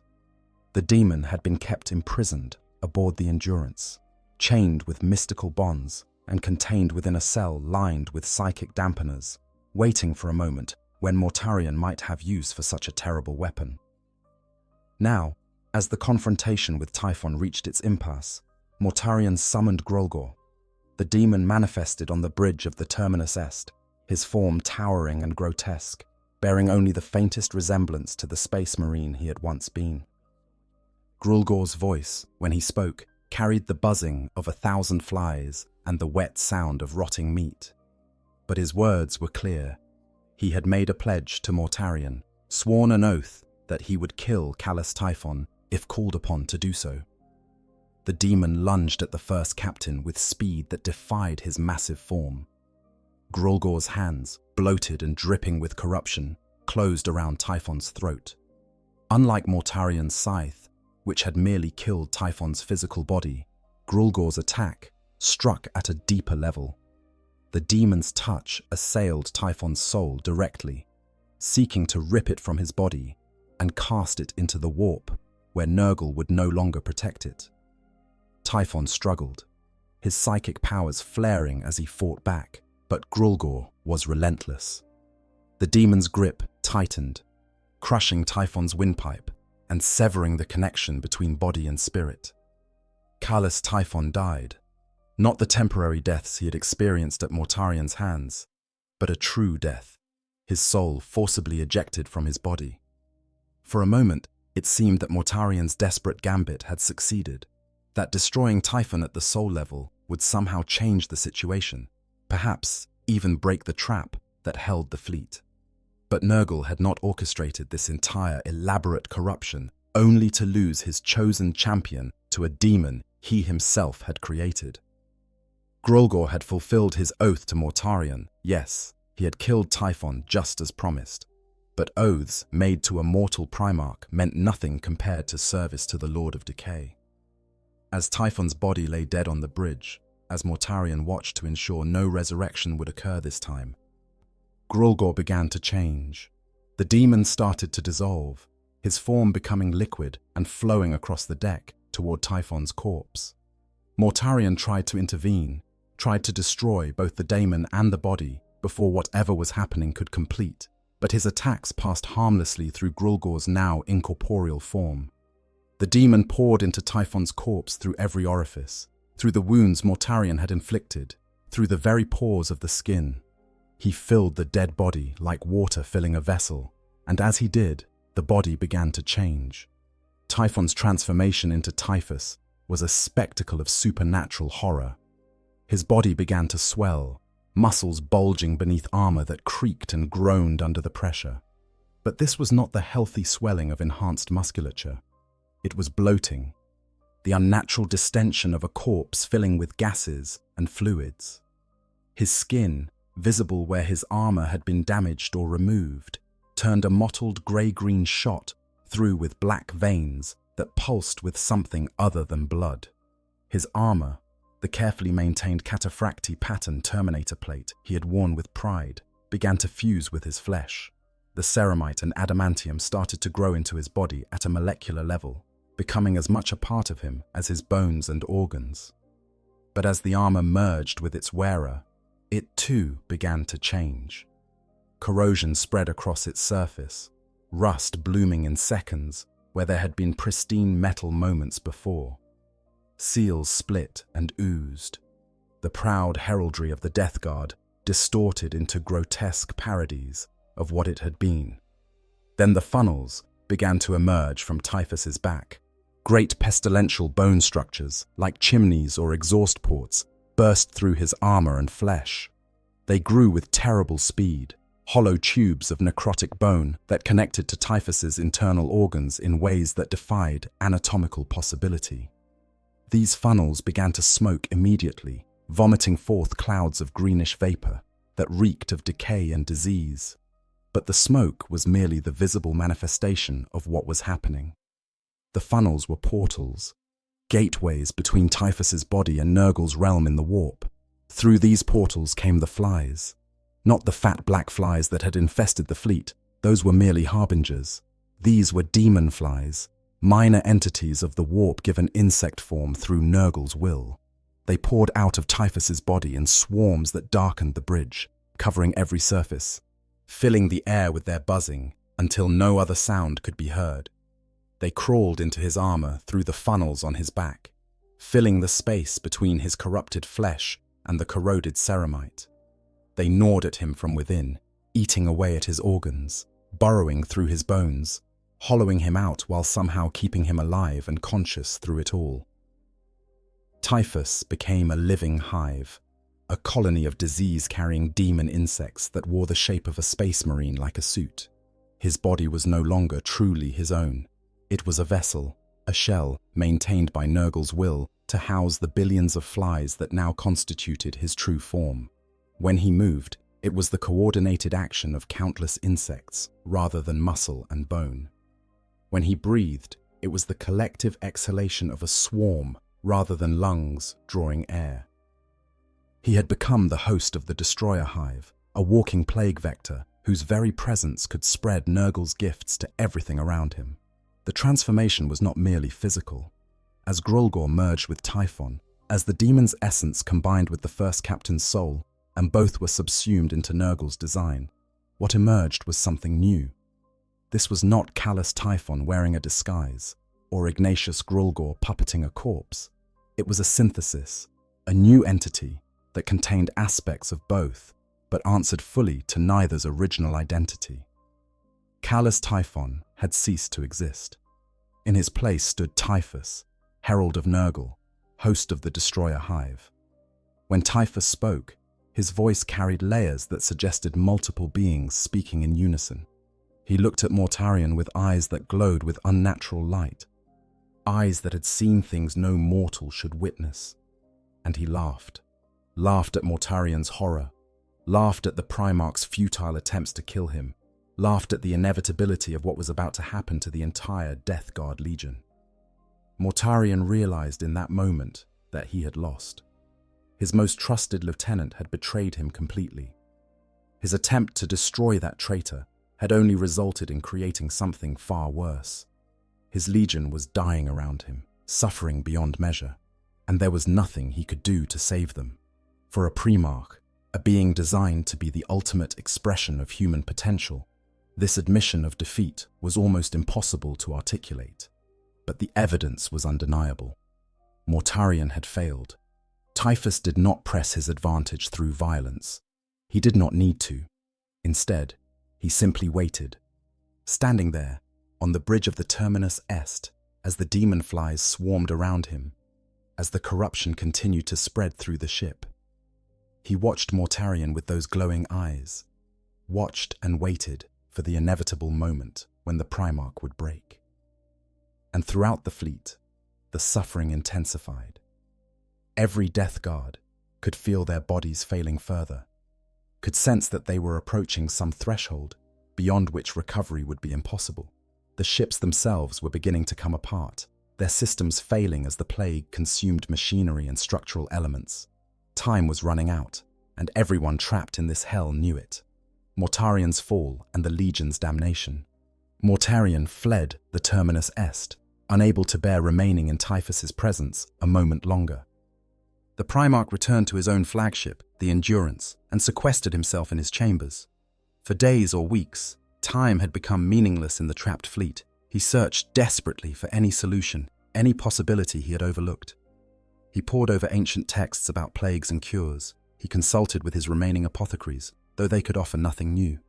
He even attempted to reach out through the warp to other forces, loyalist or traitor, seeking anyone who might have knowledge that could save his legion. All of it was futile. The destroyer plague could not be cured through science or medicine. It was not a natural phenomenon that could be countered through understanding and treatment. It was Nurgle's will made manifest, and only Nurgle could end what he had begun. During this time, Mortarion witnessed his son's suffering reach new extremes. Death guards began to truly die. Not the false death from which they could resurrect, but final deaths, as their souls were claimed entirely by Nurgle, and their bodies became nothing more than shells for demon flies and warp-spawned diseases. Each death meant one more warrior lost, one more brother transformed into something monstrous. And Mortarion, despite all his power, could do nothing to prevent it. The Primarch himself was deteriorating rapidly. The plague had spread through his enhanced physiology, despite its legendary resilience. His breathing apparatus had become almost unusable, corroded to the point where it caused more pain than benefit. His skin was covered in suppurating sores. His muscles ached constantly.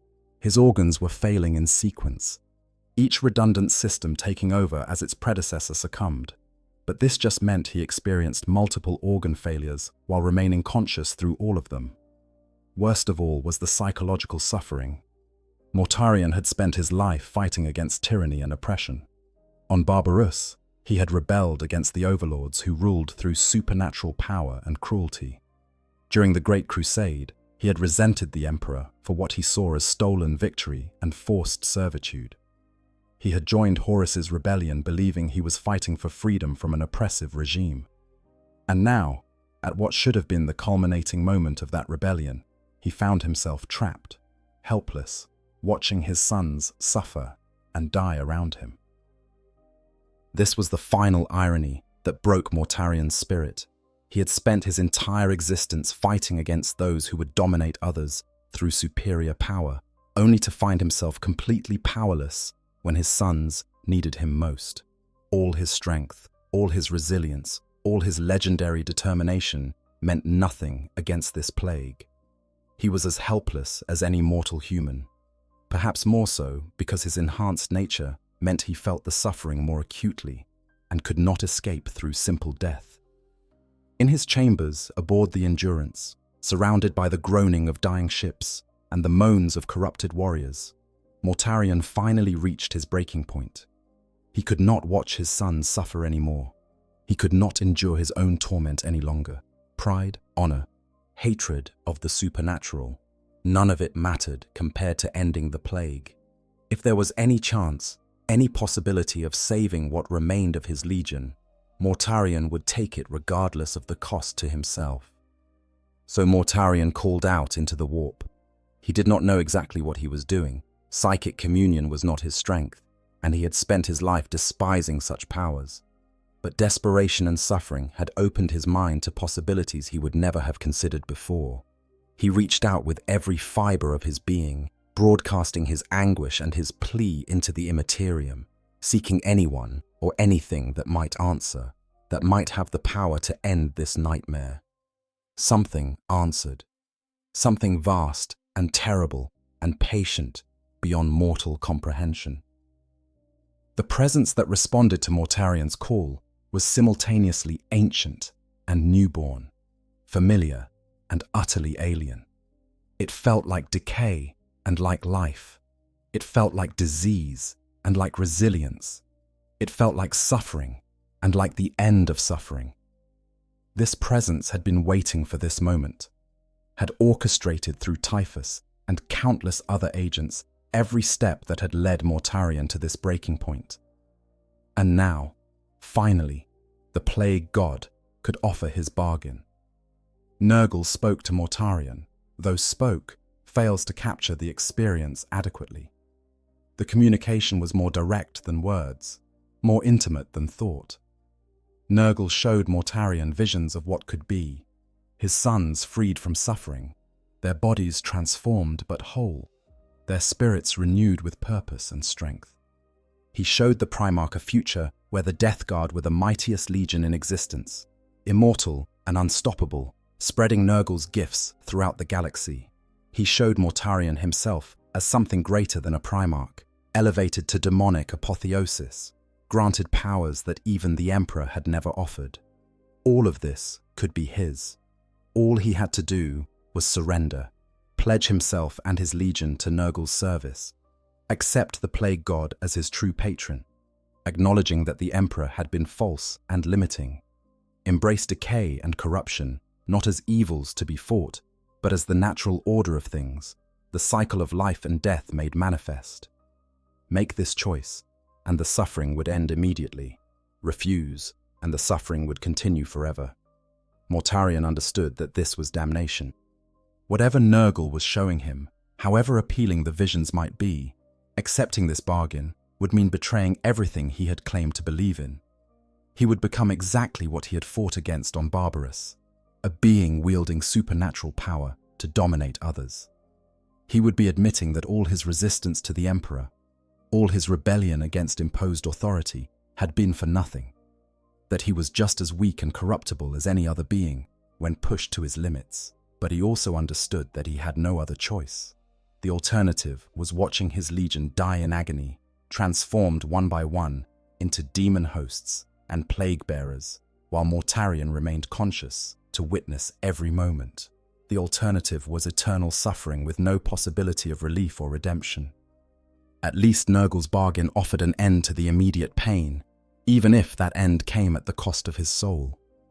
With a sense of defeat that transcended physical pain, Mortarion accepted. He spoke the words of fealty that Nurgle required, pledged his soul and his legion's souls to the Lord of Decay. He surrendered his pride, his defiance, his entire identity, as someone who would never bow to supernatural authority. And with those words, everything changed. The transformation of the Death Guard happened almost instantaneously once Mortarion made his pledge. Throughout the fleet, from the lowliest battle brother to the first captain himself, every Death Guard felt Nurgle's blessing wash over them like a wave of pestilential energy. The pain that had defined their existence for weeks or months simply vanished. The constant agony, the nausea, the feeling of their bodies dying around them, all of it ceased in an instant. But the physical corruption did not reverse. Instead, it accelerated and stabilized simultaneously. The Death Guard's bodies, which had been slowly rotting and failing, now solidified into their new forms. Flesh that had been sloughing off sealed itself, though it remained grey-green and mottled with decay.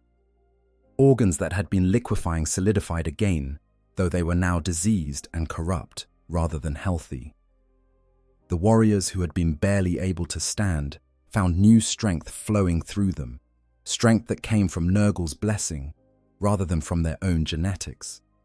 Most significantly, they no longer felt their condition as suffering. The corruption that covered their bodies, the diseases that riddled their organs, the rot that permeated every cell, all of it remained, but it no longer hurt. Nurgle's gift was not healing, but rather the removal of pain's sting. The Death Guard remained diseased and decaying, but they no longer minded. Some even began to find beauty in their transformed state, seeing the bloating and suppuration as signs of Nurgle's favor, rather than as disfigurement. Their armor underwent similar transformation. The ceramite and adamantium that had been corroding now fused permanently with their wearer's flesh. Seals burst and leaked, but the leaks were contained and redirected to serve new purposes, venting plague gases, providing homes for demon flies, allowing diseased fluids to drip continuously onto whatever surface the Marines walked upon. The proud heraldry of the Death Guard remained visible, but distorted. The Legion's symbols twisted into representations of Nurgle's domain. The ships themselves changed as well. The Terminus Est, the Endurance, and every other vessel in the Death Guard fleet became demon ships, their machine spirits either driven insane by the corruption or replaced entirely by demonic entities. The ship's hulls bloated and cracked, leaking fluids into the void.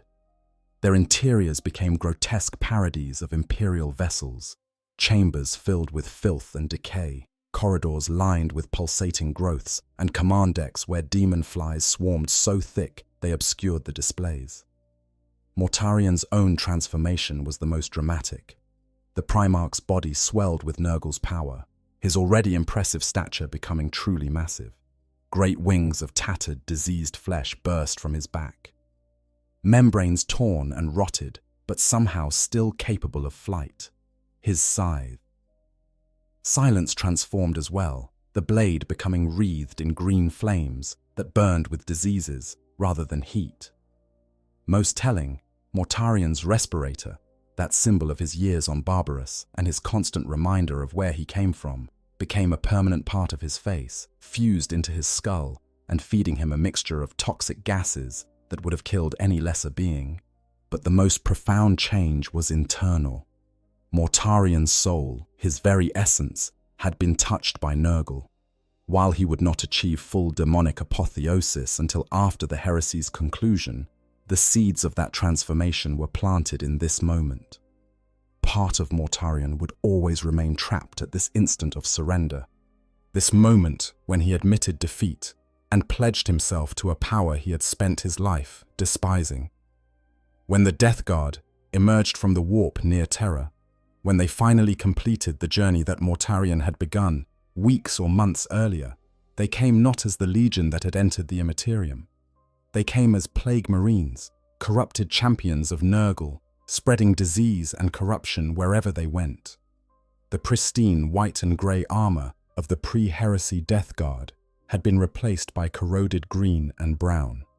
The stoic, enduring warriors who had prided themselves on their resilience against toxins and disease had become walking sources of plague. And leading them was no longer merely a Primarch, but something approaching a demon prince. Mortarian transformed into Nurgle's greatest mortal champion. Typhus stood at Mortarian's side during the final emergence from the warp, his transformation complete, his body now home to billions of demon flies. The relationship between Primarch and First Captain had fundamentally changed. Typhus no longer pretended loyalty or deference. He spoke to Mortarian as an equal, sometimes even as a superior when invoking Nurgle's will. And Mortarian, broken by what had been done to him, could do nothing but accept this new dynamic. The price of ending the suffering had been the Death Guard's very souls. They had become exactly what they had always fought against: corrupted, supernatural beings wielding power not through human resilience, but through the blessing of an otherworldly entity. Mortarian, who had rebelled against the overlords of Barbarous for using such power, who had joined Horus's rebellion partly out of disgust for the Emperor's supernatural nature, had become the very thing he despised most. And he would live with that knowledge for the next 10,000 years. The Siege of Terra and aftermath. The corrupted Death Guard fleet arrived in the Sol system to find the Siege of Terra already well underway. Horus and his forces had breached the outer defenses and were prosecuting a grinding campaign against the Imperial Palace, seeking to break through the Emperor's last stronghold and reach the Sanctum Imperialis, where the Master of Mankind made his final stand. The arrival of Mortarian's entire legion, despite their obvious corruption, was welcomed by the War Master as essential reinforcement for the siege's decisive phase. Typhus commanded a significant portion of the Death Guard fleet during the orbital bombardment of Terra, orchestrating the plague ship's attacks on the Imperial Palace's defenses.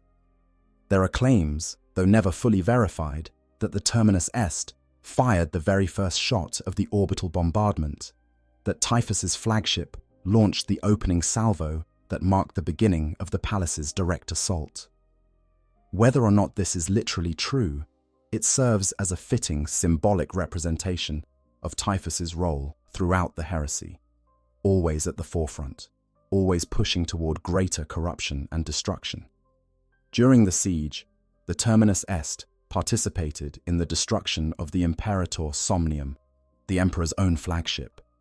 This ancient vessel, which had served as the Emperor's command ship during the Great Crusade, was targeted by multiple traitor forces in a coordinated assault. The Terminus Est's plague weapons and demon-possessed batteries played a crucial role in overwhelming the massive ship's defenses. When the Imperator Somnium finally exploded, taking thousands of souls with it, Typhus counted this as one of his greatest victories, the destruction of the false emperor's most potent symbol of authority. On Terra's surface, the Death Guard prosecuted their assault with the same methodical brutality that had characterized their campaigns during the Great Crusade. But now that brutality was augmented by supernatural corruption. Their attacks spread plague and disease, turning battlefields into pestilential wastelands where nothing could grow and no one could survive without protection. Imperial defenders found that wounds inflicted by Death Guard weapons would not heal properly, that even grazing injuries would become infected and spread through entire units. The psychological impact was immense, fighting enemies who could not be killed, whose touch spread death, whose very presence made the air toxic to breathe. While Mortarion led the assault on the Lion's Gate spaceport, one of the siege's key strategic objectives, Typhus commanded the Death Guard's fleet elements. He coordinated bombardments, directed supplies and reinforcements, and ensured that the orbital support the ground forces needed continued flowing despite Imperial attempts to disrupt traitor logistics. Typhus proved himself as capable a fleet commander as a Legion officer, demonstrating that his tactical acumen had only been enhanced by his transformation rather than diminished. But the Siege of Terra ultimately ended in failure for the traitors. Horus himself was slain in single combat with the Emperor aboard the War Master's flagship, Vengeful Spirit. The Emperor was mortally wounded in that confrontation, his body so damaged that he would spend the next 10 millennia entombed in the Golden Throne. But Horus was dead, his soul obliterated so completely that not even the Chaos Gods could resurrect him. With their leader destroyed, the traitor forces lost all cohesion and began a chaotic retreat. The Death Guard's withdrawal from Terra was covered by Typhus and the Terminus Est. While Mortarion led the Legion's survivors back to their ships, Typhus deployed his flagship's substantial reserves of attack craft to harry pursuing Loyalist forces. The Void War that followed was brutal, with Typhus demonstrating why he had become known as one of the most skilled fleet commanders in all the traitor legions. His attack craft swarms engaged superior numbers of Loyalist fighters and bombers, trading losses at ratios that should have been impossible, buying time with the lives of pilots who could not truly die as long as Nurgle sustained them. The Death Guard fled to the Eye of Terror, along with the other defeated traitor legions, seeking refuge in that region of real space where the warp's boundaries were thin and the Chaos God's influence was strongest. Within the Eye, Mortarion claimed a demon world for himself, reshaping it with Nurgle's help into a parody of Barbarous, complete with toxic atmospheres and high mountains shrouded in poisonous mists. This world, eventually called simply the Plague Planet, became the Death Guard's new home and the center of Nurgle's influence in the material realm. Typhus was disgusted by Mortarion's sentimentality in recreating Barbarous. To the Herald of Nurgle, clinging to memories of their homeworld represented weakness, a refusal to fully embrace the transformation they had undergone. Typhus had no interest in nostalgia or in maintaining connections to what they had been before.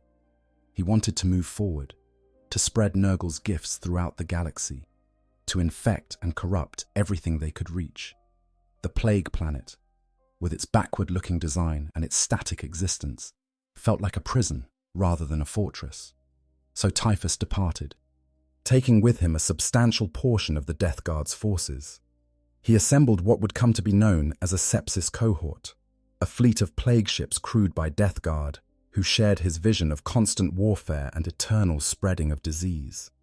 The Terminus Est became the flagship of this fleet, and from its command throne, Typhus would prosecute campaigns across the galaxy for the next 10,000 years. Mortarion allowed his wayward first captain to leave without attempting to stop him. Whether this was because the Primarch truly believed Typhus's path served Nurgle's will, or because he knew any attempt to restrain Typhus would fail, or because some part of him simply wanted his betrayer gone, we cannot say.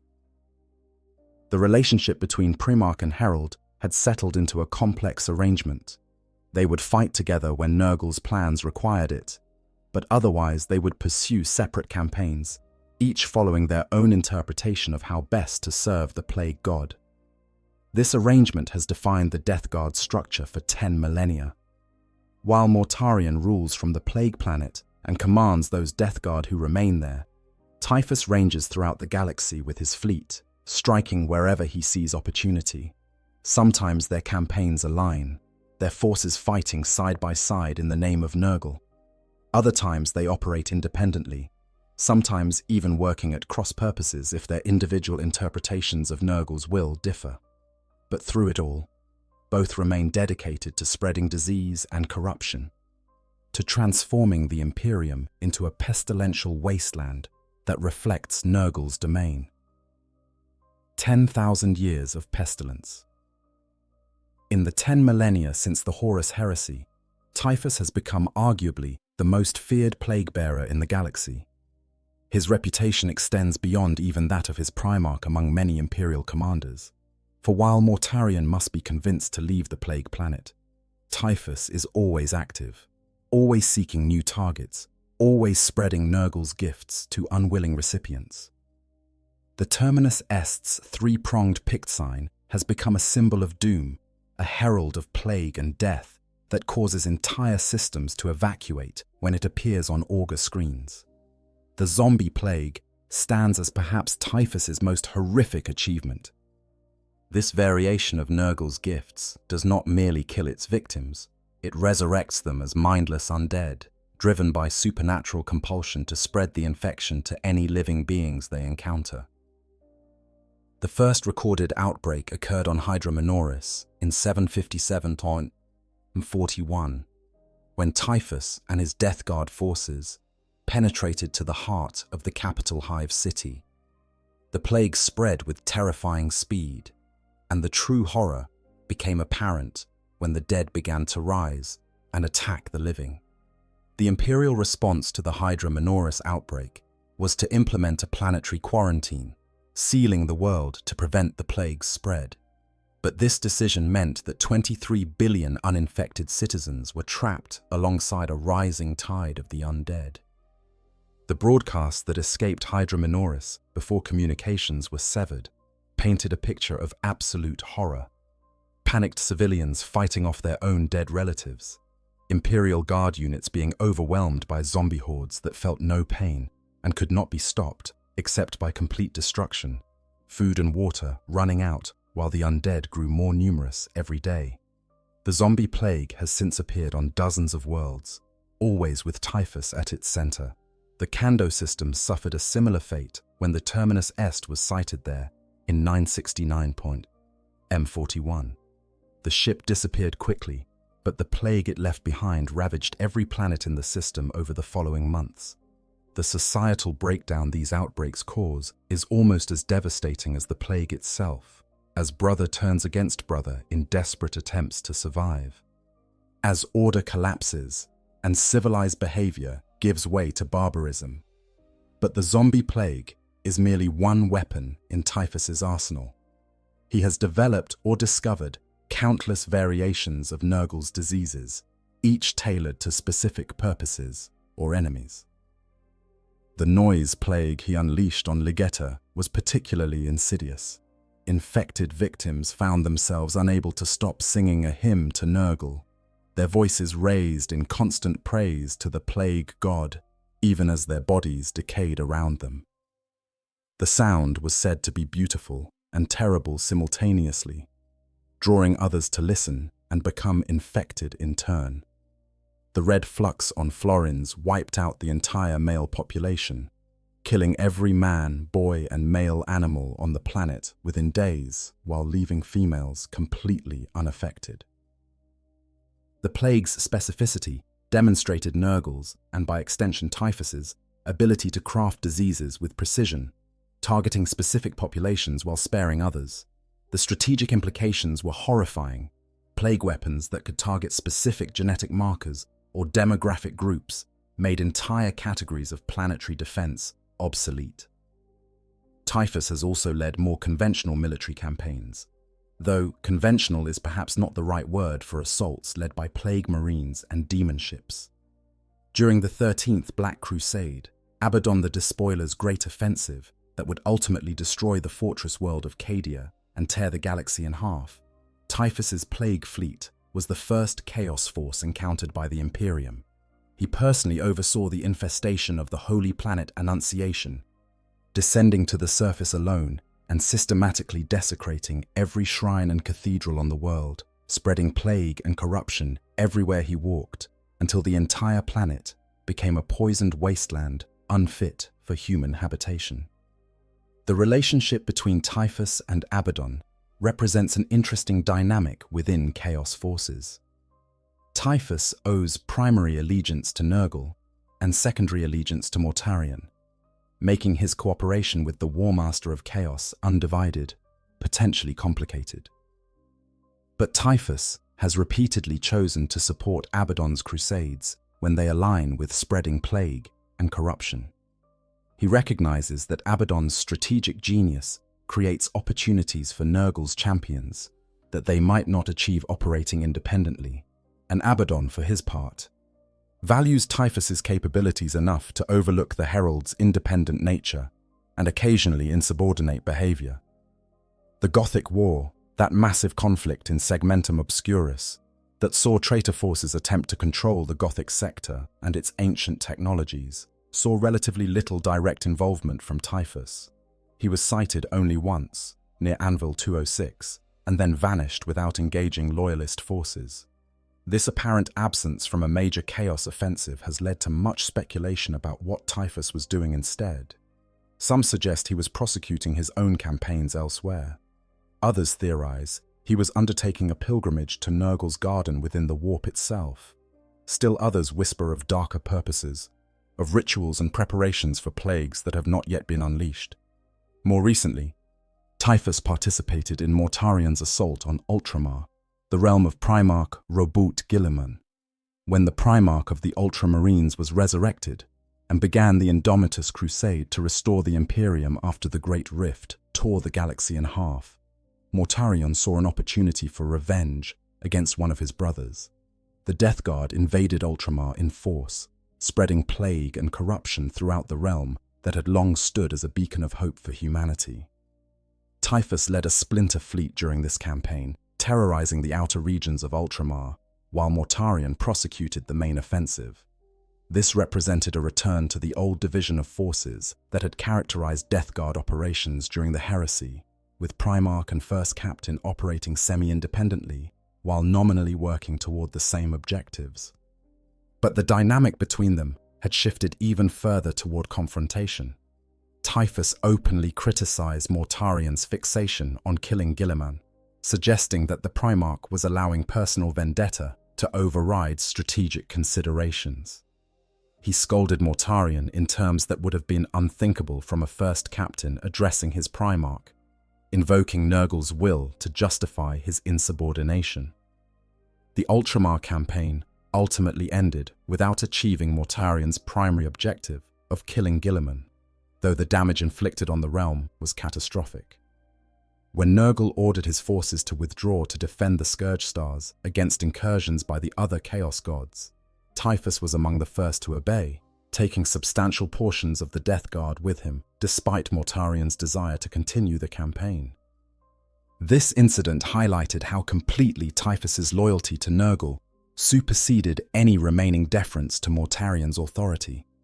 The raid on Medusa, homeworld of the Iron Hands chapter, represents one of Typhus's most recent major operations. Leading the First Plague Company, along with war bands from other Nurgle-aligned forces, Typhus struck directly at one of the Imperium's most formidable chapter planets.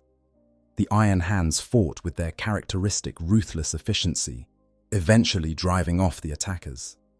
But not before terrible damage was done, with entire regions of Medusa transformed into cursed quarantine zones that may never be fully cleansed. Throughout all these campaigns, certain patterns have emerged that define Typhus's tactical doctrine. He favors sudden, overwhelming strikes rather than protracted sieges. He uses plague as both a weapon and a terror tactic, ensuring that populations know what horror awaits them if his fleet appears in their system. He targets high-value symbolic sites, holy worlds, chapter homeworlds, critical supply hubs, seeking maximum psychological impact from his attacks. And he always departs before loyalist reinforcements can arrive in sufficient strength to threaten him, leaving behind plague and death, but preserving his forces for future campaigns. The Terminus Est itself has become something of legend within the Imperium. Naval commanders study reports of its capabilities obsessively, trying to identify weaknesses that might allow them to destroy this terrible vessel. The ship's specifications, insofar as they can be determined from fragmentary battle reports, suggest capabilities that exceed even the most powerful Imperial battleships. Its miasma of demonflies functions as an anti-fighter screen that cannot be overcome through conventional means. Its plague weapons turn conventional void warfare on its head, infecting enemy ships' crews and machine spirits simultaneously, and its apparent ability to repair itself through supernatural means makes permanent damage nearly impossible to inflict. Some Imperial strategists have theorized that destroying the Terminus Est might significantly weaken Typhus himself, given how closely the ship and its commander have become bonded over the millennia. But no one has managed to inflict enough damage to test this theory. The few times loyalist fleets have engaged the Terminus Est directly, Typhus has demonstrated why he is considered one of the finest fleet commanders in the galaxy, using tactics that combine conventional void warfare with supernatural corruption to devastating effect. Conclusion: the Eternal Herald. 10,000 years after his transformation aboard the Death Guard fleet, Typhus stands as one of the most successful servants Chaos has ever known. Where other traitors have been destroyed, contained, or diminished, Typhus continues to grow in power and influence. His campaigns have killed uncounted billions. His plagues have rendered dozens of worlds uninhabitable. His very name has become a curse spoken in whispers, a symbol of everything the Imperium fights against. But what has Typhus gained from his service to Nurgle? He achieved his ambition of rising beyond the constraints of his origins. He no longer needs to hide his psychic gifts or his true nature. He wields power that few beings in the galaxy can match, commanding fleets and legions, spreading corruption on a scale that would have been unimaginable to the half-breed child of Barbarous.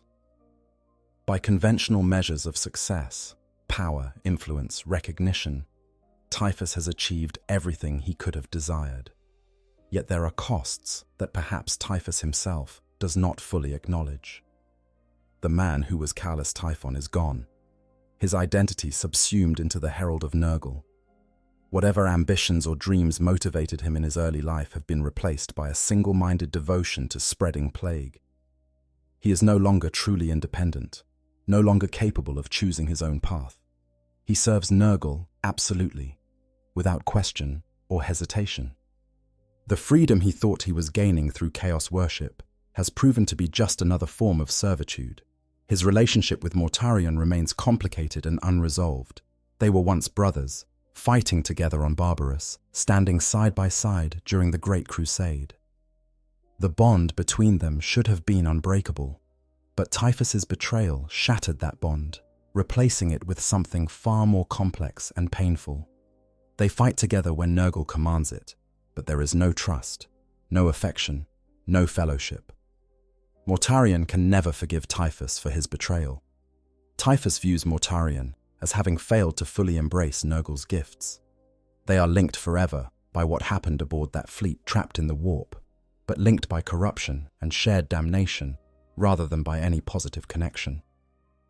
The Death Guard Legion that Typhus helped corrupt no longer exists as it once did. The warriors who joined that legion believing they would be the Emperor's finest, who took pride in their resilience and their ability to endure what others could not, have been transformed into plague bearers and vectors of disease. Some of them have accepted their new existence, even finding satisfaction in spreading Nurgle's gifts.